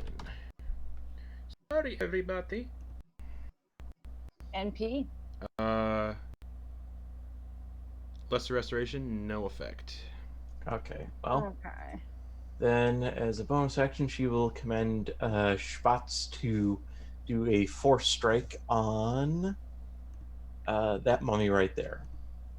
Which one, sorry? The mummy between Sure. Kronder and Mortis. Go for it. Okay. Fox flies over and force strike. That's an 8 to hit. 8 does not hit. Okay. It kind of just dodges out of the way. Anything else? That's all she's got. All right, that brings it to Salen. Yeah, I'm pretty low on HP and I want to keep the moonbeam up, so I'm going to use my second wild shape to turn into a wolf, Okay. dire wolf, Yeah. to be. I'll also. I don't know. I figured out how to embiggen myself. I can do it. Ah, sick. Yeah, embiggened. Yeah, and then I'm gonna move the moonbeam to one of the ones. Yeah. Also, what's the radius on Sickening Radiance again? 30 feet. 30 feet. So okay, yeah, 5. It's still encompassing all the mummies. Mm-hmm. Oh, even this guy? Oh yeah. Oh, cool. So yeah, I'm gonna move the moonbeam to. It's still up, right? Yes. Cool. How long does it Yes. last for? A minute? Hour? Yeah. Yeah, it's still. I think it's a minute. Yeah, it's only on round 3. Okay, cool. So yeah, I'm going to move the moonbeam to this one. All right, the one between Mortis and Kronder. Yeah. So Moonbeam flies over to it. I believe it needs to make a con save, as it is technically enters Moonbeam. Enters it for the first time. Yeah. Okay, so Oh my gosh. that is a 6 + 2. No. Haha. It has 7 hit points, so just. I don't think you can roll lower than a 7, so it just burns up. God, what a waste of 2 10s. That does feel bad. Feels, yeah, not great. Okay. There's 2 mummies left. Just. Yuck. Anything else? No. Action? Okay. Use my action and my bonus action. Alrighty, that'll bring it to the mummy that's still standing over Mortis. Con save. Yes, please. 6. It is. Oh, it's such a failure. It has 8 hit points, so let's see how this goes. Okay, well, we did 19 points of radiant damage. Just burns up. Okay. That'll bring it to the other mummy that's still standing. It also needs to make a con save. That is a natural 1. Oh yeah. So it goes to like race towards Salen and then just 24. It also burns up, effectively ending combat. Oh my actually, God. no, it's not, because Mortis needs to make another death save. Oh. So that'll bring it to Kronder. Oh my gosh. Can I do a magical related check to see if I can figure out what needs to be done to help what's his face? That will be your action if you want to do that. Okay. So an Arcana check. Sweet. Arcana, history, whatever you want to do. They're all +9. Okay. Damn. Oh, that's really high. It's 19 + 9. 28. You like to read. You've read through history books. You know what mummies can do. He is currently... anyone who kind of... You got the idea? Anyone who's got like that necrosis in their veins, and you can kind of see Salen has the same thing. They're both cursed with something called mummy rot. They can't regain hit points, and every 24 hours, their like maximum hit points will decrease. And if this curse reduces their hit point max to 0, they die and their body turns to dust. It can only be removed by remove curse spell or a greater restoration, I believe. Anything that removes a curse will do it. Death does not remove curses, funnily enough. Fun enough. I have removed curse in that spell book that Yes, was vomited up from me. you do. But that was my turn. Can Alright. I like relay that information telepathically? Obviously, yes. Thank you. And that'll bring it to Mortis. You can make a death saving throw, and you can add a d4 for bless if it's not above a 10. Yeah.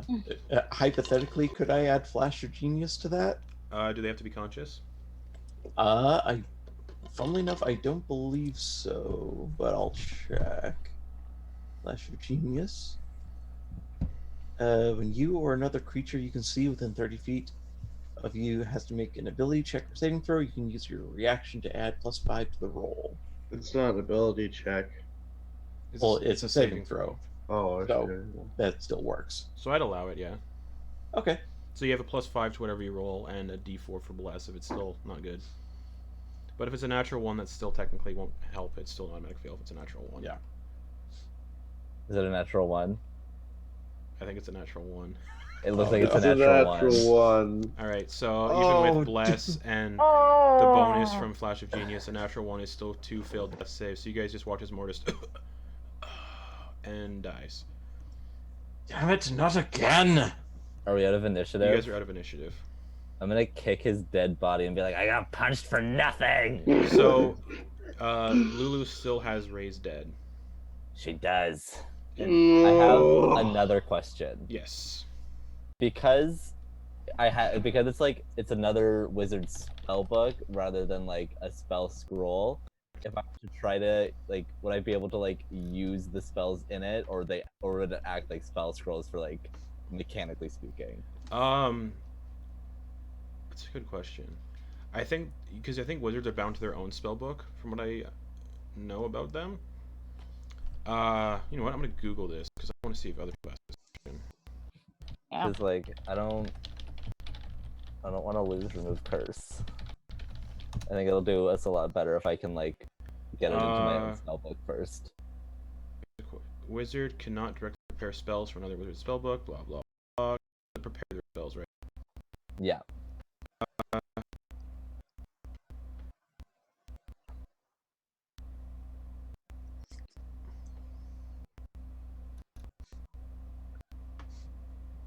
You know what? I'll say you can. It will not remove it from the book, but for it to succeed, you need to make an Arcana check. Okay. Or no, not an Arcana check. A D20. What level's the spell? I don't remember. I will look it up right now. Because we're gonna do the same mechanics as a spell scroll to cast it. Okay. D20 plus your like spell modifier to see if you can beat the level. It's of the spell. a third level abjuration. So roll a D20 plus your spell modifier, and if it's a Okay. 13, if you get a 13, I believe, or higher, it'll work on whoever you're casting remove curse on. Crit. Okay. Crit. And we'll say that's using a third level spell slot Okay. because that That- seems fun. That seems. Oh fuck.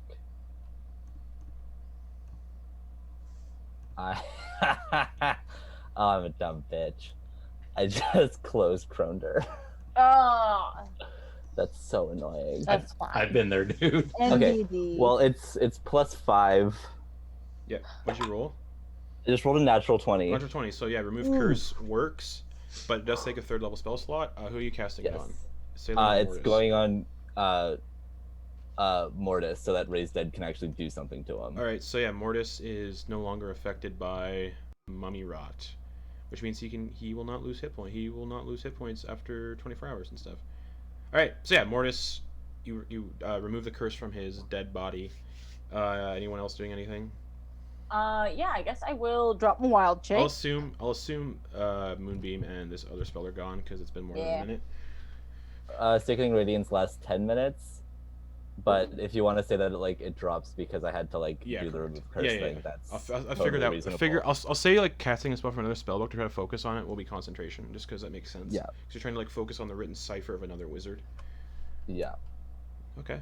Yeah. So yeah, Mortis is just dead. You can see Salen has the same kind of curse flowing in her veins.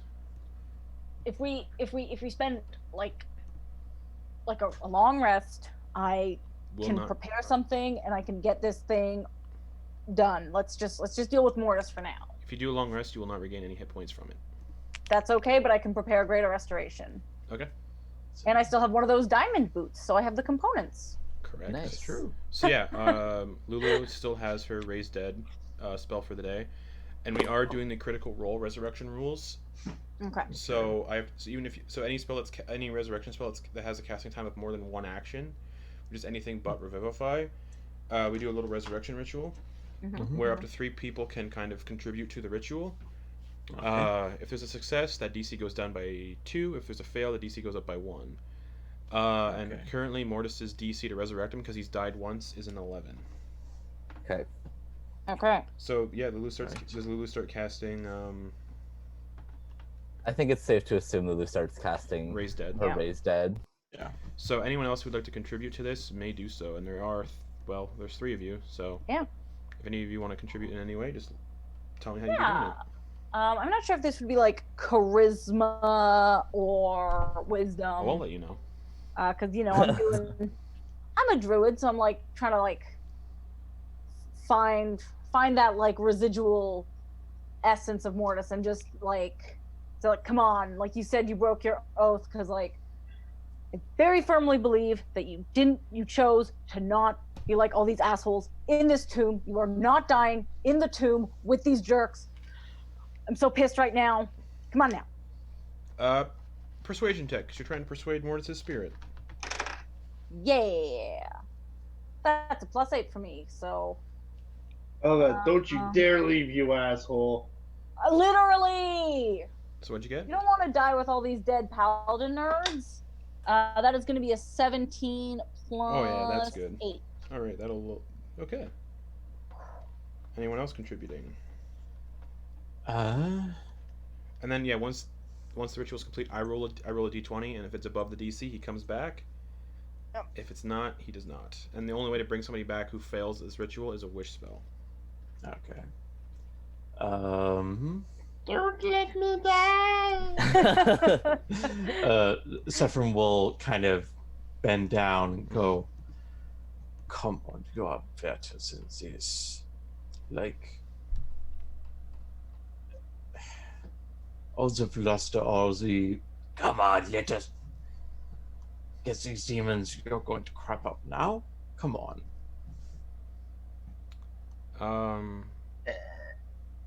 Persuasion check again. That seems more Okay. like persuading his spirit to come back. Fair enough.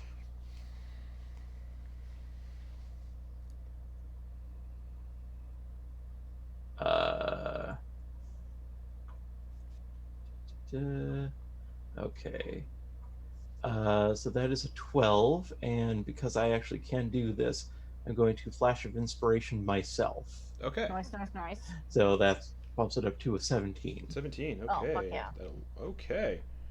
Croner, are you doing anything? You contributing in any way? Yeah, I'm gonna go around where Lulu's doing her ritual. Yep.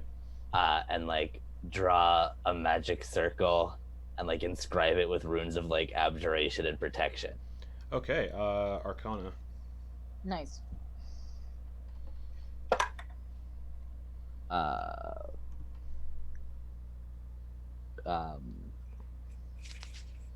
With so many numbers. It's 14 plus 9. So 23. Oh, fuck yeah. Thank you. I was like, I can't. None of them are clicking. I can't do Alrighty. math when I'm stressed. So that's the, It's so a fact. after the hour, the spell kind of blasts into Mortis. Your persuasions go off. That arcane circle that Kroner draws gets burnt up in the resurrection ritual. And I roll a d20, and I will take a picture so you guys know I'm not lying. Oh. The left dice is the DC. The right dice is the roll. Where is Oh, this I on have a Discord? bad feeling. Yeah, I'll be sending this on Discord. Cool. Okay. I have it open and I'm ready. Yeah, left dice, the brown dice is the DC. I'm The not. green dice is the result. Come on.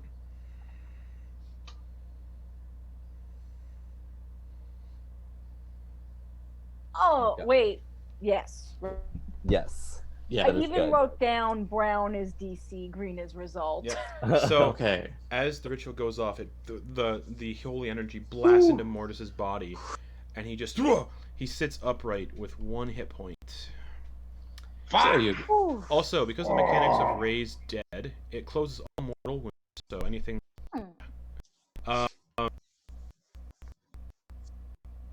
Yeah, it does not remove magical diseases or curses, so it's good. So it wouldn't have worked because you can't regain hit points. Coming back from the dead is an ordeal, though, unfortunately.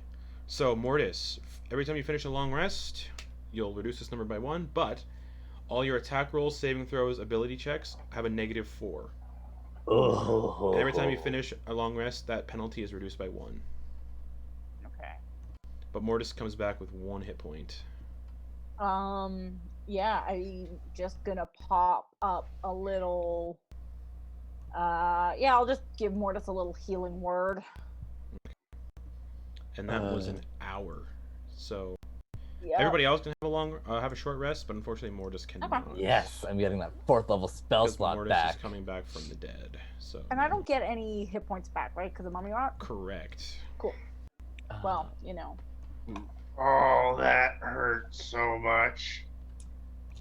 Oh. Mortis is gonna pump himself with his lay on hands. He's gonna give himself 25 points for let's go with 30 points Sounds for now. good. Oh, heck yeah. and Sephron will slap a medicated patch on the back of his neck for a 2nd level cure wounds. Oh, so you're fucking full up, probably. So that is 16 hit points you also get back. Oops.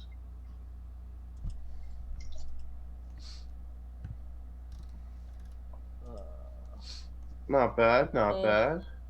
I was able to give you boop boop boop boop bomb bomb womp womp womp 12. Thank you, everyone, for helping me again. Yeah, I mean you're not dying in this of all places. We're And not as, doing that. as you guys are like bringing Mortis back to life, you see two items on the ground that the mummies had on their person. One looks like a wand, and the other looks like a necklace. The wand is covered in little holes, and the necklace looks like it's got red beads all around it. It has Ooh. 4 red beads around it. Would you Shall I believe I test? can't identify? I can identify. Perfect. Are you So she'll identifying kind of- both? say what? Are you identifying both? Yeah. All right. She'll- It's a she- minute she for kinda- identify, right? Ritually. If it's ritually cast. Ritual it's 10 cast, minutes. Okay, so 20 it's minutes. yeah. Okay. So you Mortis, while you're doing that, Mortis is gonna find one of the bodies of the mummies. Most of them are disintegrated from the. Actually, yeah, all of them are disintegrated now because of the radiant magic that was used. They're just dust. Oh, I need at least pile of bones or a corpse. Unfortunately, the mummies were all burned away, Poop. and the ghosts told you not to steal any remains. yeah, you see Severin kind of settling down, and he takes out this little, look like a little eyedropper, and she spends 20 minutes just kind of hitting both eyes with like 20 different kinds of eye drops, Okay. and each time her eyes change color as she goes through all the different schools of magic. And Okay. So for these 20 minutes, Mortis is like looking for maybe some body parts. What's Salen and Kroner doing for this 20 minutes? 20 minutes. That is not enough time for me to prepare a new spell. Correct. So, and I can't do any healing. Correct. Yeah. So I'm honestly probably just feeling real sick. Okay. What about But Kroner? like, Oh, sorry. just standing and kind of like, trying not to lean on any nearby walls. Okay. What about Kroner? I'm gonna just kind of like, I just want to be like investigating around the room and like maybe through like, I think I would like go into like places where like we were safe Okay. before, Sure. and just kind of like see if I can find any like secret passage or anything. Sweet. All right. Investigation check. And also, Mortis, I forgot. When that urn broke open and all the mummies spilled out, there were actually human bones in there. So you could take, like, we'll say, an entire skeleton worth of bones. What's worse? I got an 11. So, like, whereabouts are you doing this investigation check? Like it definitely like starts in this room where like we are while like everybody's, Okay. and then I don't know how long you rule investigation lasting for. We'll but say you're then I taking. would, We'll say like- it'll take the whole 20 minutes to do what you're doing. Okay, then I guess it would just do this room. Okay. You don't find anything. Okay. And as identify finishes, Sephrin, the wand is a wand of secrets, okay. and the necklace is a necklace of fireballs Ooh. with 4 beads. Okay. It's got 4 beads. So, for people who don't know, necklace of fireballs. You can use an action to detach a bead and throw it up to 60 feet away. So it's a fireball bead. When it reaches the end of its trajectory, the bead detonates as a 3rd level fireball. Save DC is a 15. Yeah. You can hurl multiple beads or even the whole necklace as one action. When you do so, increase the level of the fireball by 1 for each bead beyond the first. And there's a total of, what'd I say? 4. 4 beads. So if you threw all beads at once, it would go to a 7th level fireball. Woo! So yeah, So- it's a wand of secrets and a necklace of fireballs. Nice. Okay. So she'll kind of signal that she's or she'll just hold up the items and go, all right, I think I know what these are. So this, and she'll hold up the necklace of fireballs. Okay, so this right here, this is what we would call a spicy meatball. This is a necklace of fireballs. Each one of these little beads you see here is a fireball. You throw this at things and they explode. Got it? Got it? Got it? Yes. Good. Okay. This is Wand of Secrets. And what does Wand of Secrets do? The wand has 3 charges. While holding it, you can use an action to expend one of its charges, and if a secret door or trap is within 30 feet of you, the wand pulses and points at the one nearest to you. The wand regains 1d3 expended charges daily at dawn. This is how we find doors, other than just running into them. Alright, I would like to make an argument that I should have the necklace for the sole reason that I can sculpt the magic to not fuck any of the team members up. You also can cast fireball without any, Yeah, but if one of you throws one of these beads and it hits me and I get hit by the fire, like the explosion, I'm not very dexterous and I will get very hurt by it. I get the feeling the chances of you being on the front lines like that are very slim. I just got punched in the face. That was maybe the first time you've ever gotten punched in the face ever. Yeah, And it was only because I was dead. yeah. Yeah, you were a big dead. I think I would actually argue, since Mortis is the one that tends to be up in front most of the time, that perhaps he should have it. Okay, if you want to blow yourself up. I mean, it's just, you can throw it 60 feet. That's, that's a good range on that. Or you could just throw all the beads and basically, mushroom cloud and all that. Yeah, Yes. that sounds like a great Hail Mary, which is totally makes sense in D&D world, which does not have Catholicism. Different Mary. Yeah, different Mary, just real famous evocation wizard.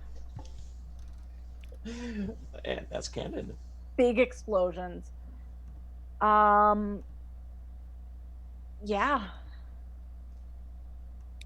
I'm okay with Mortis having it. I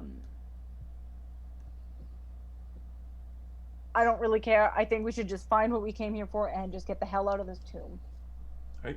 I'm Mortis, done. I'm over it. you get the boom boom chain. Sounds good to me. Mortis is currently standing over a full skeleton that he has put together from body parts. You working on a project over there, buddy? I thought I'd give this out a little try. Might give us a little extra help if we end up getting attacked again. Mortis is just gonna cut So, a piece. I will say, are you still doing this even though the ghost told you not to disturb any remains? Oh no, they did say that, didn't they? He's thinking about it. I mean, What do you think? I can make us a little undead servant I here. think it's a bad idea. I I think it's a any bad remains idea. are any remains. I was on the fence because I do not see a ghost claiming these, but I think I can't deal with ghosts right now. Yeah. I'm basically one good hit away from just being dead. Oh, Fair enough. Do you need some healing, Sailor? She Uh, can't be healed right now because she also you has can a try. curse. Right. Mortis is gonna take one of the or actually he's not. He's just gonna, because I guess no disturbing. Dang it. Perhaps another day, friend. Perhaps another day. We can find you a skeleton once we leave. I Or am we can make a corpse. so sure we can find you a skeleton once we leave. Mortis is just gonna narrow his eyes and kind of look sad, but alright, let's try and find this stupid door. And he's gonna take his beads. Too bad we didn't have any of those Minotaur skeletons right now. So there's still Those the would have been so helpful. so there's Yeah, still oh yeah. so there's still the wand of secrets. Yeah. Mhm. Who's taking the wand of secrets? It's what, like a 30-foot range? Yeah. Yeah. And Okay. and it does. Yeah, both of these do not require attunement. Oh, that's Okay. cool. Anyone feel like using the old divining rod? No. Since you did not get the one to fireball, perhaps you should get that, I, Gronda. I don't want it. It is the one. I thought it was the liked ones. Do you not see my super cool staff that I use really cool magic with? Yeah, but it's just one more. No, here's my argument against me having it, is that I don't really pay attention to things. So I will probably not be using it. Ever. Because I will forget about it. Right, then I will keep it. Yeah, I mean, Yeah. With a passive perception of 8, I just things are just always not on my radar. Right. So, as I was doing the identify, I wonder if perhaps we should give the Celine, you spoke of a room with murals and such. Better days. Oh yeah, it is just kind of up there and to the right. I see. I'm thinking if we are looking for the humanity of a Death Knight, if there is a secret door that, might lead to a room full of things of better days, that might be, that might be the room with the door. Just a hunch. It's, you know what, it's worth a try. I didn't really look. I was mostly looking for traps. Yeah, understandable. Thank you for that. I did not see the mummies though. They were in an urn. I mean, I don't think anyone was expecting that. No. Okay. Yeah, So- should we just boop on up ahead? Leads the way. Cool, yeah, Salem's just gonna walk on. No. Walk up this way. All right. So yeah, as you guys go down this corridor here, you see more of those iron caskets in the alcoves with the red roses on them. Cool.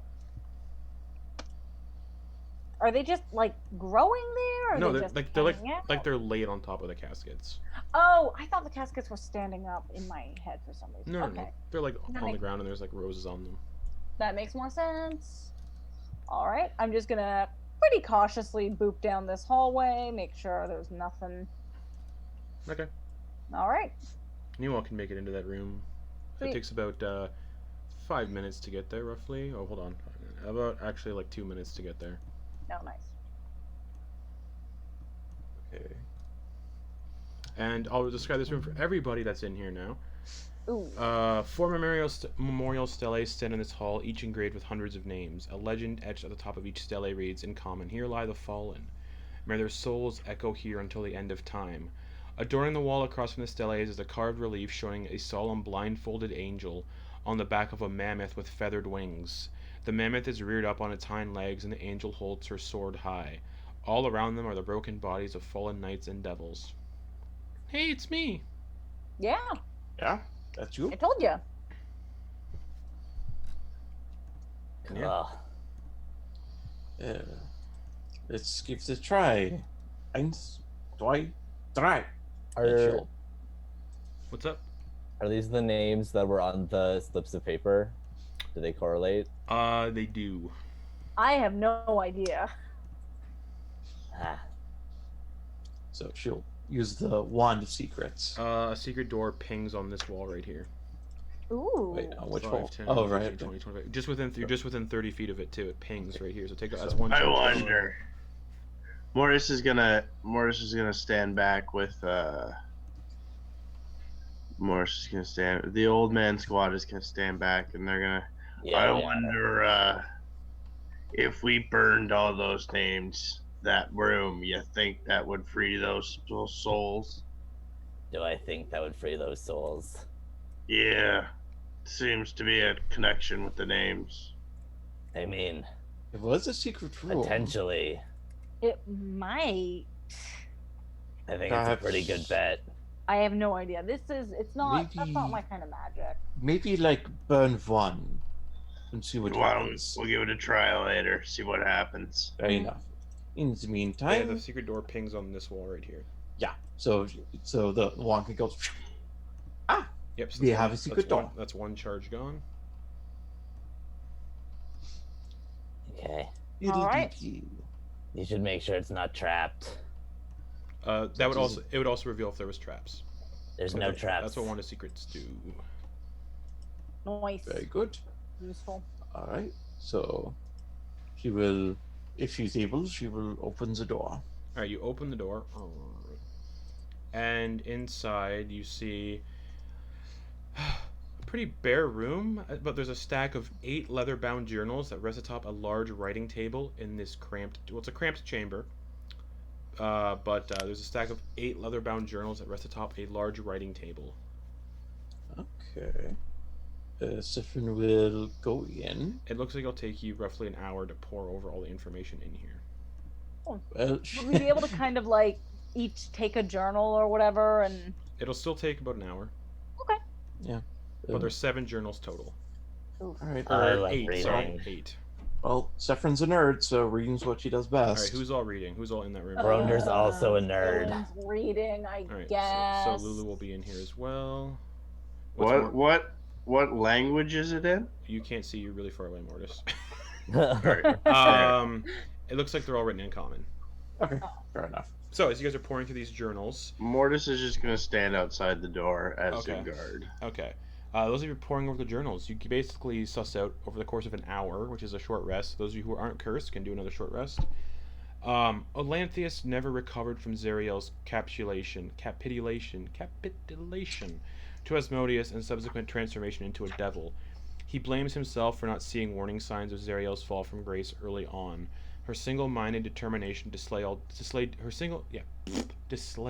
demons at all costs. Olanthius took his life rather than face damnation, but he was transformed into an undead monster by Zariel to serve her forevermore.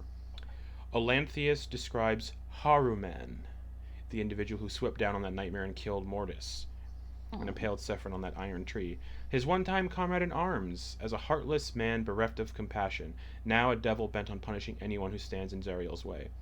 Olanthius mourns the deaths of his fallen warriors and feels powerless to help them. Olanthius speaks well of General Yael, whom he clearly respects and secretly adores. In one of these journals, Olanthius hints that he knows where Yael hid the sword of Zariel, but fails to note the location. And as you guys are poring over these journals, Mortis, make a perception check.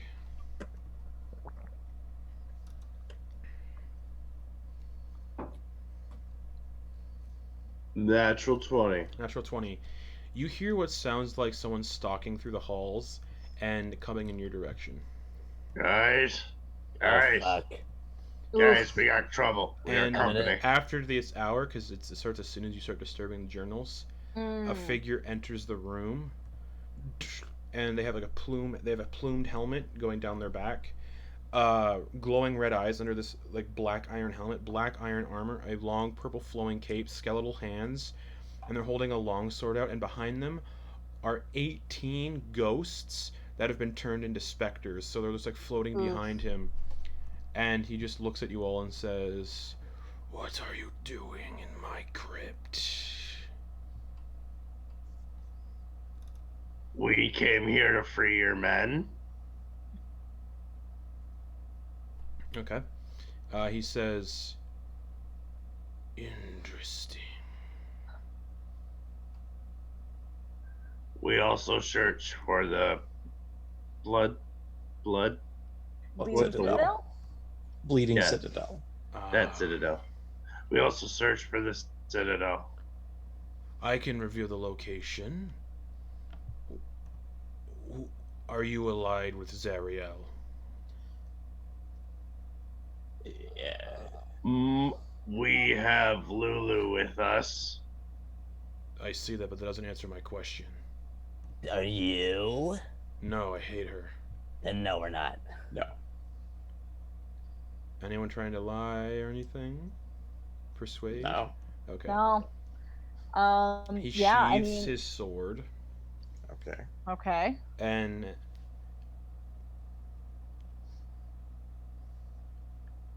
because he also doesn't know how to free his men either. And he says, I will help you Great. What's your name? fight Zariel.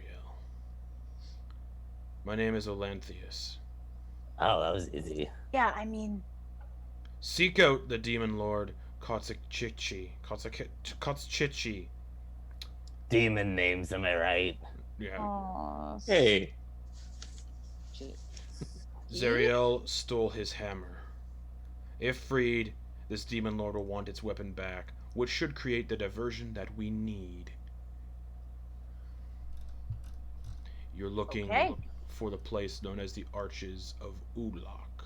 Actually, sorry, that's not the right place at all. Yes, no, it is. Sorry. Oh, You need to find the Arches of Ulak. I can show you where it is, as well as the place you'll need to go to after Kochichi's Ma. oh. Once he's released, report to me back here, and I reveal the location of the Bleeding Citadel. okay. Great. How exactly do we release the demon lord? You'll have to talk to him. Dispel This magic. isn't one of those kill them situations, is No, it? it's not. That would be a nice change up. Ilthius, sir? Olanthius. Olanthius. Do you know where General Yale is? No. Do you think we could maybe help him if we run into him? If he's alive. Okay. I'll keep my eyes peeled. The secret room behind that one casket with all the names on the slips of paper. What are you talking about? There's Oh. a secret room over there. Yeah, I think we're probably good to just burn it. Yeah, so you see all these names here? They're also written on little slips The of names paper of, in a the hidden names room. of my men. Mhm. Yeah, they're all written down in blood on little Yeah. slips of paper in a hidden room right over there. We think we may have found the spell that binds their souls here. Excellent. Would I know if like burning those papers would do anything? Arcana check. Is that a D20? It is. 18. Possibly. It's worth a try. I can go do it right now. If Okay. Okay. you And will we shall stay take- here. Yeah, let me... And We he- shall take your task then. And he wanders off currently, but he leaves the specters behind. All 18 of them just floating there to make sure you guys aren't actually up to anything. Oh. And after about 15 minutes, and then another 15 minutes passes, he comes back and says, I found the papers, I torched them. He looks at the specters, they're still here. We could maybe. I'm just coming up holy water. I don't think that would work. Yeah. Hmm. I honestly, it's really beyond me. Radiance, perhaps? I don't think it would work. It's a Maybe we magical can talk. conundrum for sure. Well, if we have to spend some time out of here while we go looking, maybe we can come across Mad Maggie. Maybe she can give us a hand. I doubt she'd know anything about this.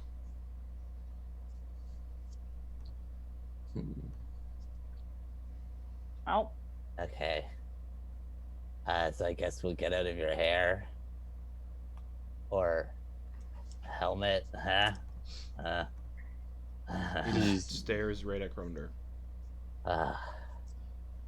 Probably not. There may be a good there may be another room with these papers in them. I'm not sure, but Okay. I mean, we can keep poking around. Yeah. if you What do, would happen Hmm. if we picked up a rose? you would disturb the spirits within, Mm. Yeah. and I they would figured. rise as wraiths. Oh. Mm. Yeah. Good call. None of you disturbed any of the corpses in here, correct? You didn't, mean, or else I did I would not. know if you did. So the mummies don't count? No. Mummies, I think, were the ones who did any disturbing. That's That's fair. fine. And by Okay. disturbing, I mean killing. Yeah. Yeah, they really killed you. Ow. Yeah, you were dead for like a while. And you're kind of rotting. Yeah, it feels really gross. Like, I don't know how it looks, but it feels Doesn't so look much great. worse. I guarantee you it feels worse. Like the blue with like it's kind of all blending in really well together. Yeah. You. I kind Forgot I was blue. Yeah, What are you doing? Oh, sorry. Yeah, Looking for a secret room. Let's go. Yeah, we do have this, and holds up the wand secrets. Great. Okay. It's lovely meeting you. Let's go find some more secret rooms full of paper. Okay. Secrets. Let's see. Okay. Mortis is gonna go, I guess, room to room. Gonna start checking rooms, I guess. Yeah, Saffron You guys- will likely join them. Do you guys mind if I stay in this room and start transcribing from this spellbook into my spellbook? Go ahead. No, Thanks. don't worry about it. Yeah. So Mortis is gonna start in this room, and Okay. he's gonna try and find a secret room. Investigation check. Okay, I think Saffron will.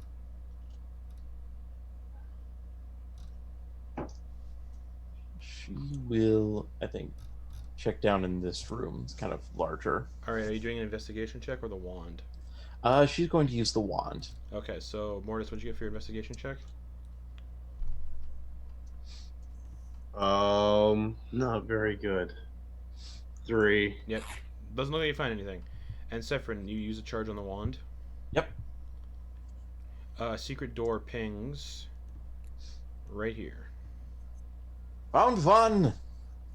And you guys hear echoing through the catacombs, Sephron saying, "Found one in this direction." Well, let's go. And- Alanthius is just gonna peer into the room where Kronder is and just keep an eye on Kronder. Hi. Hello. You should hang out with Lulu. Him and Lulu should have a chat. May you find the secret door? And she'll open it. Alright, it reveals another room with papers on the ground. Oh, here we go. Okay. Because this seems to be a good solution. She will kind of roll up her sleeves, and she will. You see that kind of angry red light, kind of bleed through her blue skin as she will use her Legacy of Cania trait to cast Burning Hands. Alright, and you start burning the parchment. And it Yep. all burns away. Okay. Okay.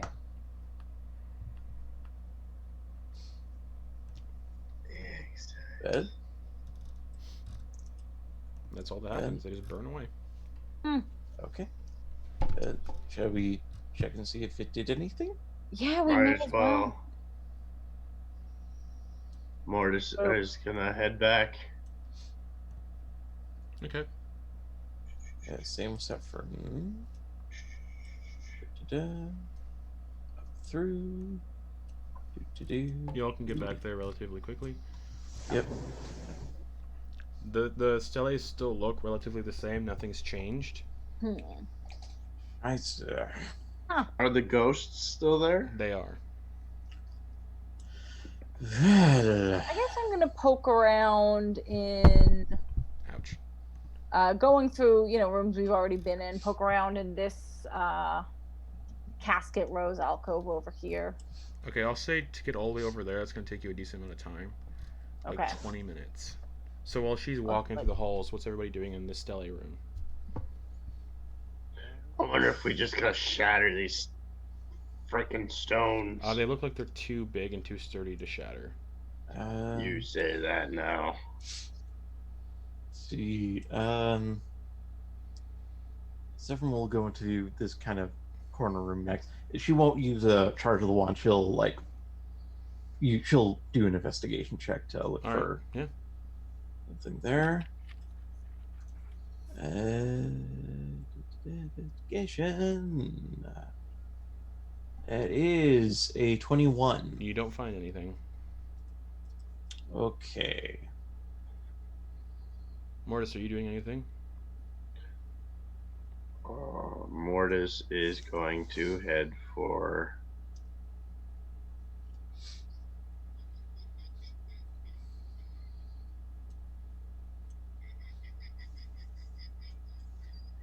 Still has a feeling. He's gonna re-inspect this room again. Okay, it'll take you it'll take you a decent amount of time to get over there as well. Okay. So, Salen, what are you doing? Oh, I'm just investigating this. Investigation check. Cool. Ah, that's not very good. Investigation. Yeah, that's just a 14. You don't find anything. Okay. Yeah. We'll go back to Sephrin. I believe You guys probably get the idea. We'll say for the sake of time and everything. Mm-hmm. As you guys explore, you don't find any more secret rooms. Okay. Okay. So that's another hour of just looking for secret rooms that just goes uneventful. Okay, fair enough. Well, They'll return, go. And the specters are still floating about the room, and then as you guys enter again, Alanthius just steps out of the room where Kronder is and goes, "Hello." Yeah, so Hi. we looked. You don't think they're bound to these memorials here, do you? I don't know. Their names are written on them.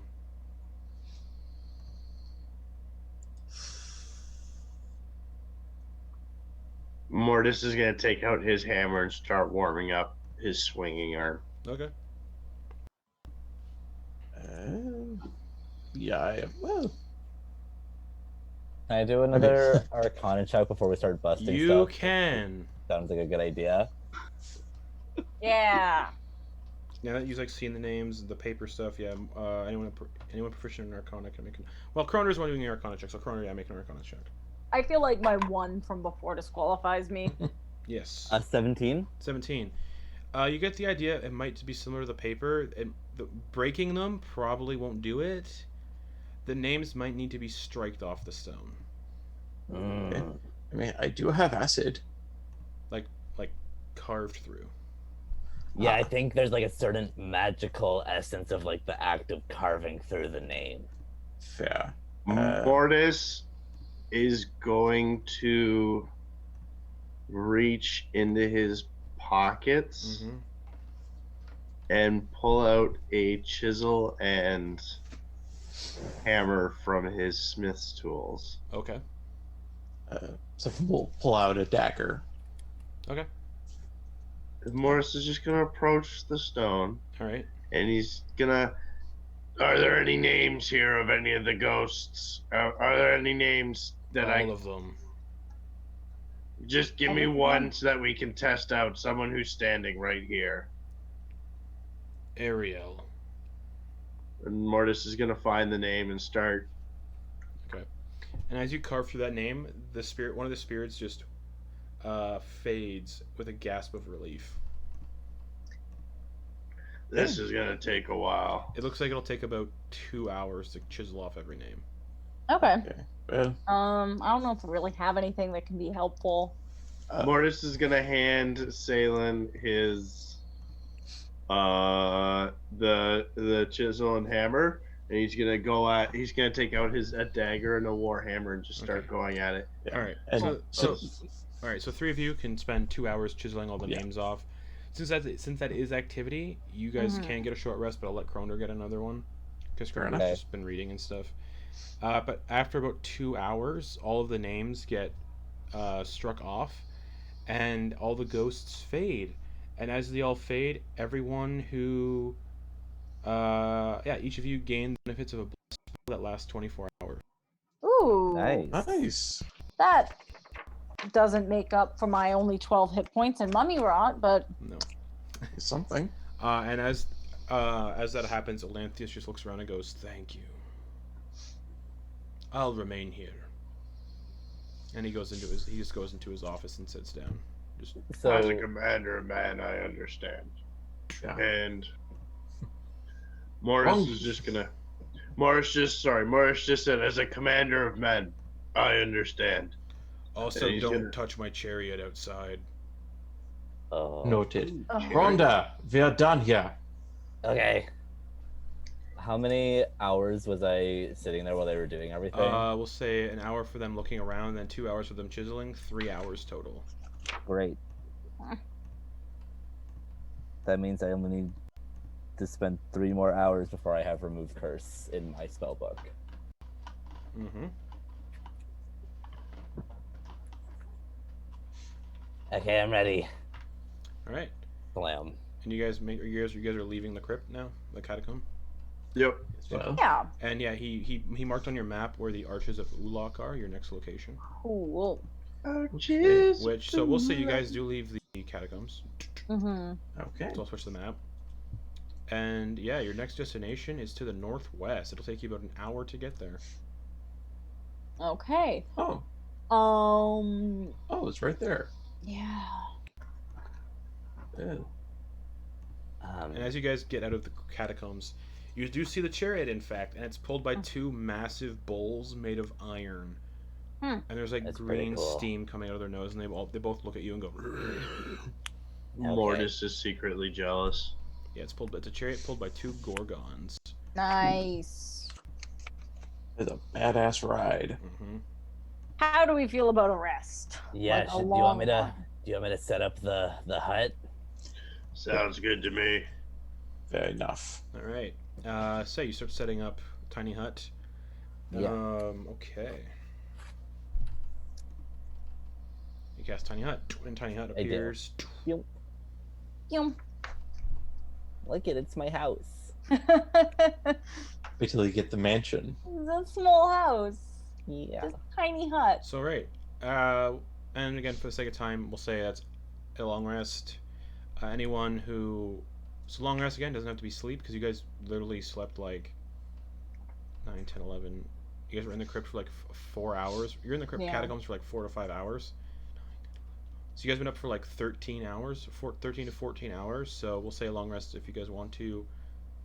Would be a good idea because you'd be approaching the if you don't take a long rest within 24 hours of your last one, you do get exhaustion. Yeah. So if people want to sleep, they can. Can I Yeah. spend 3 hours of this long rest Yes. just finishing remove curse and then the rest of it sleeping? Yes. So everyone gets the benefits of a long rest, but Salen does not heal from the long rest. Yeah. Okay. Oh, I did not mean to do that. Okay, so And Mortis, you're negative to all of your stuff. Is a -3 right now, but because of Bless, you can still add a D4 on top of those. So Mortis, you have a -3 to attack rolls, ability checks, saving throws. Because of your bringing back. Yeah, everybody gets a long rest. okay. I have to change some spells around. As do I. And as you guys kind of come to, the tiny hut dissipates. Okay.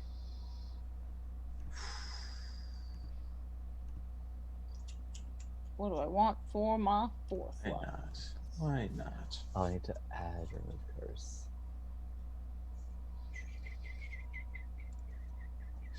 Okay. Oh, so yeah. Why so I already kind of know what's restoration had to do with food. Oh boy, oh boy, oh boy, oh boy.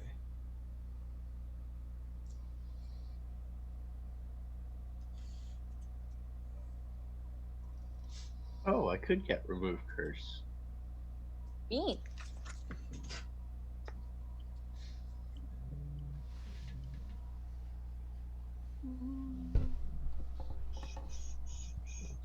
Savan, are you taking Greater Restoration, or do you want me to take Remove Curse to do it for you? I mean, I can take Greater Restoration. What's the components for? remove curse? It's just verbal and somatic. Oh, what? Well then, yeah, F that. Okay. Yeah, I will not take remove greater respiration. Well, no, I'll take greater respiration. Okay, but yeah, just let me, Yeah, so that you don't have to use your crystal for it. yeah, we'll keep that diamond for later. Yeah. Um.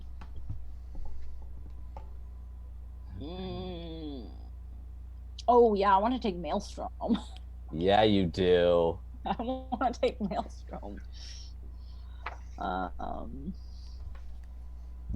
and yeah, daylight. That's right. I think that'll be useful at some point. Wrathful Smite. Oh, I'm not so- really using it. Yeah, Hmm. and I gotta create or destroy water and good berries so we don't starve and die. Oh, after this Yes. long rest, sorry, Mortis and Stalin, wisdom saving throws.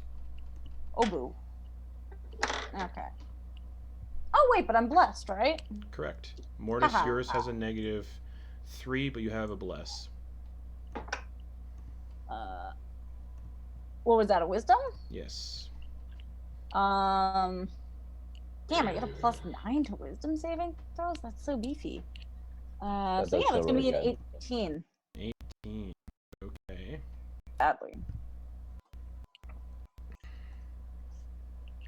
What did you get? You have a -3, but you can add a 4 for a bless for your saving throw. 1, But Salem, you 0. succeed. Ooh. Wait. 9,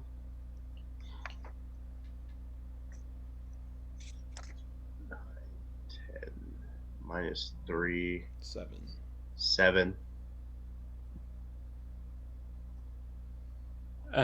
Could I flash of genius? Maybe. Well, you have it. So wait, what'd you roll, Mortis? Rolled a 2. Okay, Ouch. so -3 would put you to 0 because you can't go below 0. Plus, did you roll? +7 and then +1. So you're at wait, what? 8? Correct. I have a +7 to my wisdom saving throws. Oh, that's nice. Okay, so what'd you roll though? 2. So 2 -3 at 0 plus 7 puts you to 7 plus 1, yeah, 8. So that is a fail unless Sephrin does Flash of Genius. I'll do flash of genius. Okay, so that's a +5. Yep. Okay, Nice. that succeeds. Oh. So your alignment does not turn to evil. Game. And you guys, I'm yeah, so glad I remember to use that now. so you guys wake up, blah blah blah. For now, And Mortis. just to like speed things up, so it's not just focusing on the spell stuff because it's kind of just Yeah. dead air time. Yeah. What are you guys doing? I'll let you guys can do the spell stuff after the session because it is about to end. So Yeah. Oh, fair. I'm good. I'm ready to go. Yeah, I'm good. So, Mortis is ready to go. alrighty. Is Krondor gonna do a little remove curse? Yeah, Crundle will remove curse. Okay, As soon as we all wake up. Selene is no longer cursed by the mummy rot. Neat. Next time she rests, she can get some health. Correct. Yeah, but I am also gonna do a healing word on myself. Alrighty. At 3rd level. The motorcycles have another 8 hours left of charge. it's fine. Ugh. Well, shall we head off to free a giant fiend and presumably sow chaos amongst the hells? Sounds like fun to me. Sounds like a great time. I can't wait to write about it. That's why we came here. Let's go. Alrighty. So who's driving the first bike? Something will do it. Alright. Yeah, you'll do it. Go for it. And who's driving the second one? I'll do it if no one else wants to. Alright. Sure. I'll ride a bike. Who's riding with Salen and who's riding with Sephrin?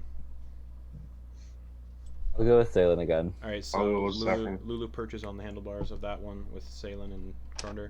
Alright, you guys start driving. Takes half an hour to get back to those like rain clouds, And the rain clouds are not acid, so it's just normal hot rain again. Thank God. They're not acid. Yeah. And nothing happens for your first half hour, and the second half hour, as you guys arrive towards the arches of Ulok, nothing happens again. You get there relatively safely, and as you arrive at the arches of Ulok, two ornate black arches dominate the scorched landscape for miles, each one rising 200 feet into the stiflingly hot air. Every inch of stonework is engraved with images of devils waging war against demons.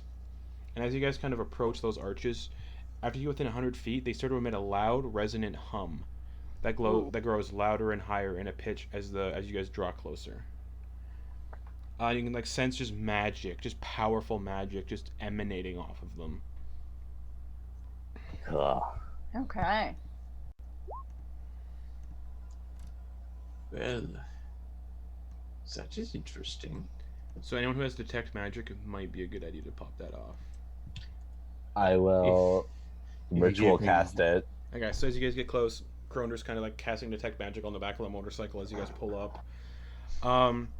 Reveals a very powerful aura of conjuration magic around each one, similar to a. Yeah, you see the area. Yeah, you see corner. You see that these archways are very powerful. There's a powerful aura of conjuration magic around each of them. And you would remember that. Olanthius would have said that these can be used as teleportation destinations, Interesting. teleporting Nice. you guys to another location in the Nine Hells. That is Okay. certainly convenient. Yep. And you basically just walk through them and you'll teleport somewhere. Handy. Very useful. Yeah. But is it gonna teleport us somewhere we want to go, or just anywhere it wants us to go? He did not tell you how to do it, just that it can teleport you. We're just gonna have to figure that out, I guess. Yeah. You guys have So your I map. guess- You guys have your map with you, Mhm. and you are approaching the arch. Oh, great arch! We'd like to go. Or, wait, we want to go to Kosch's Maw. Yeah. Chitsky's Ma. Oh, great arch! We want to go to Kosch's. Please. Nothing happens. Yeah, that tracks. Yeah. You get. think we have- Give me an Arcana check, Kronder. I would love to. Not with this dice, though. She hasn't been rolling too good.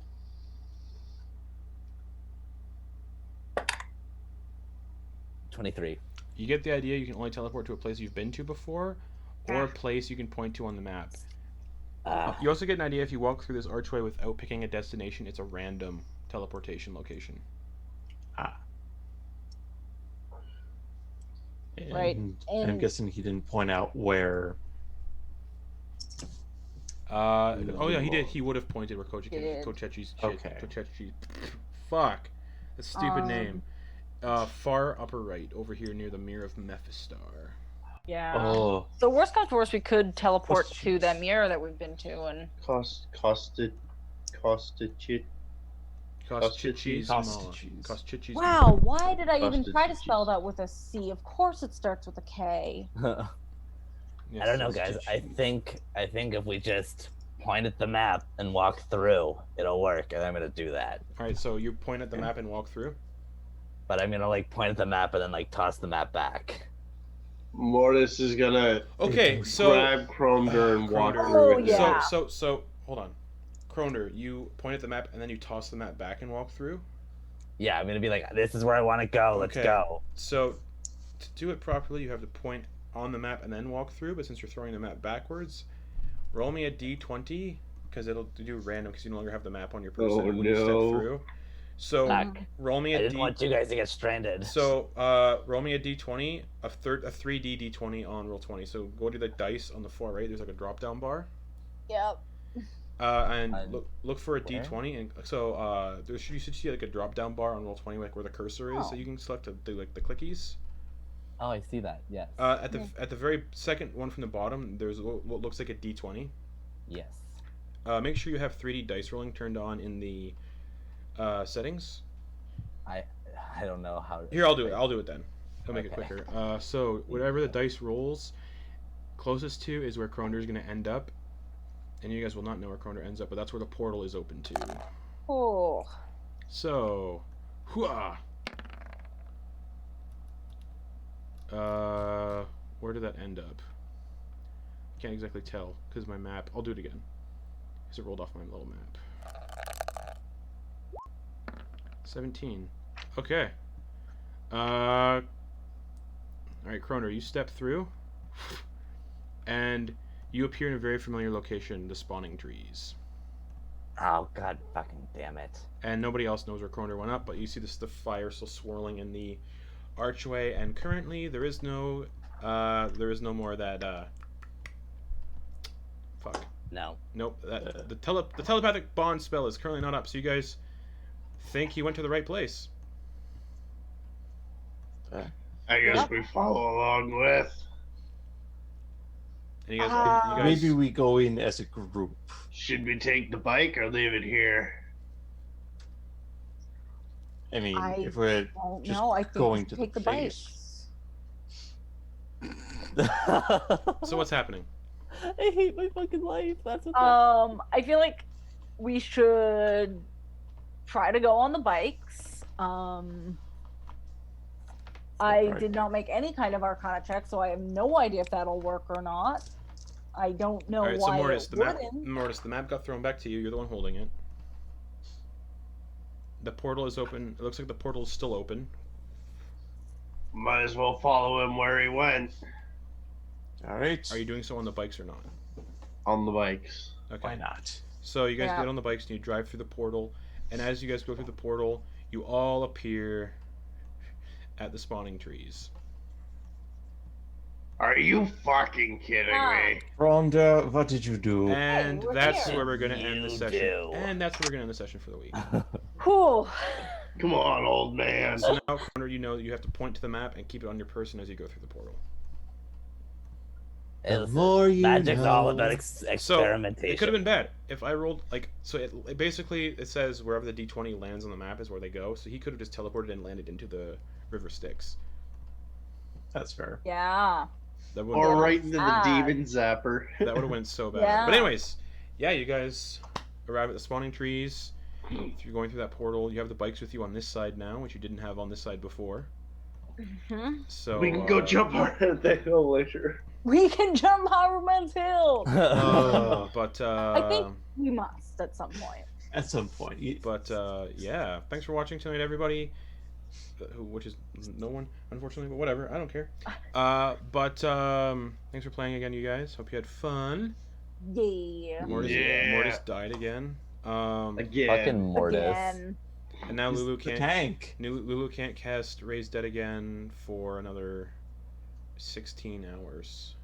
Uh, And So no dying in 16 and then hours. her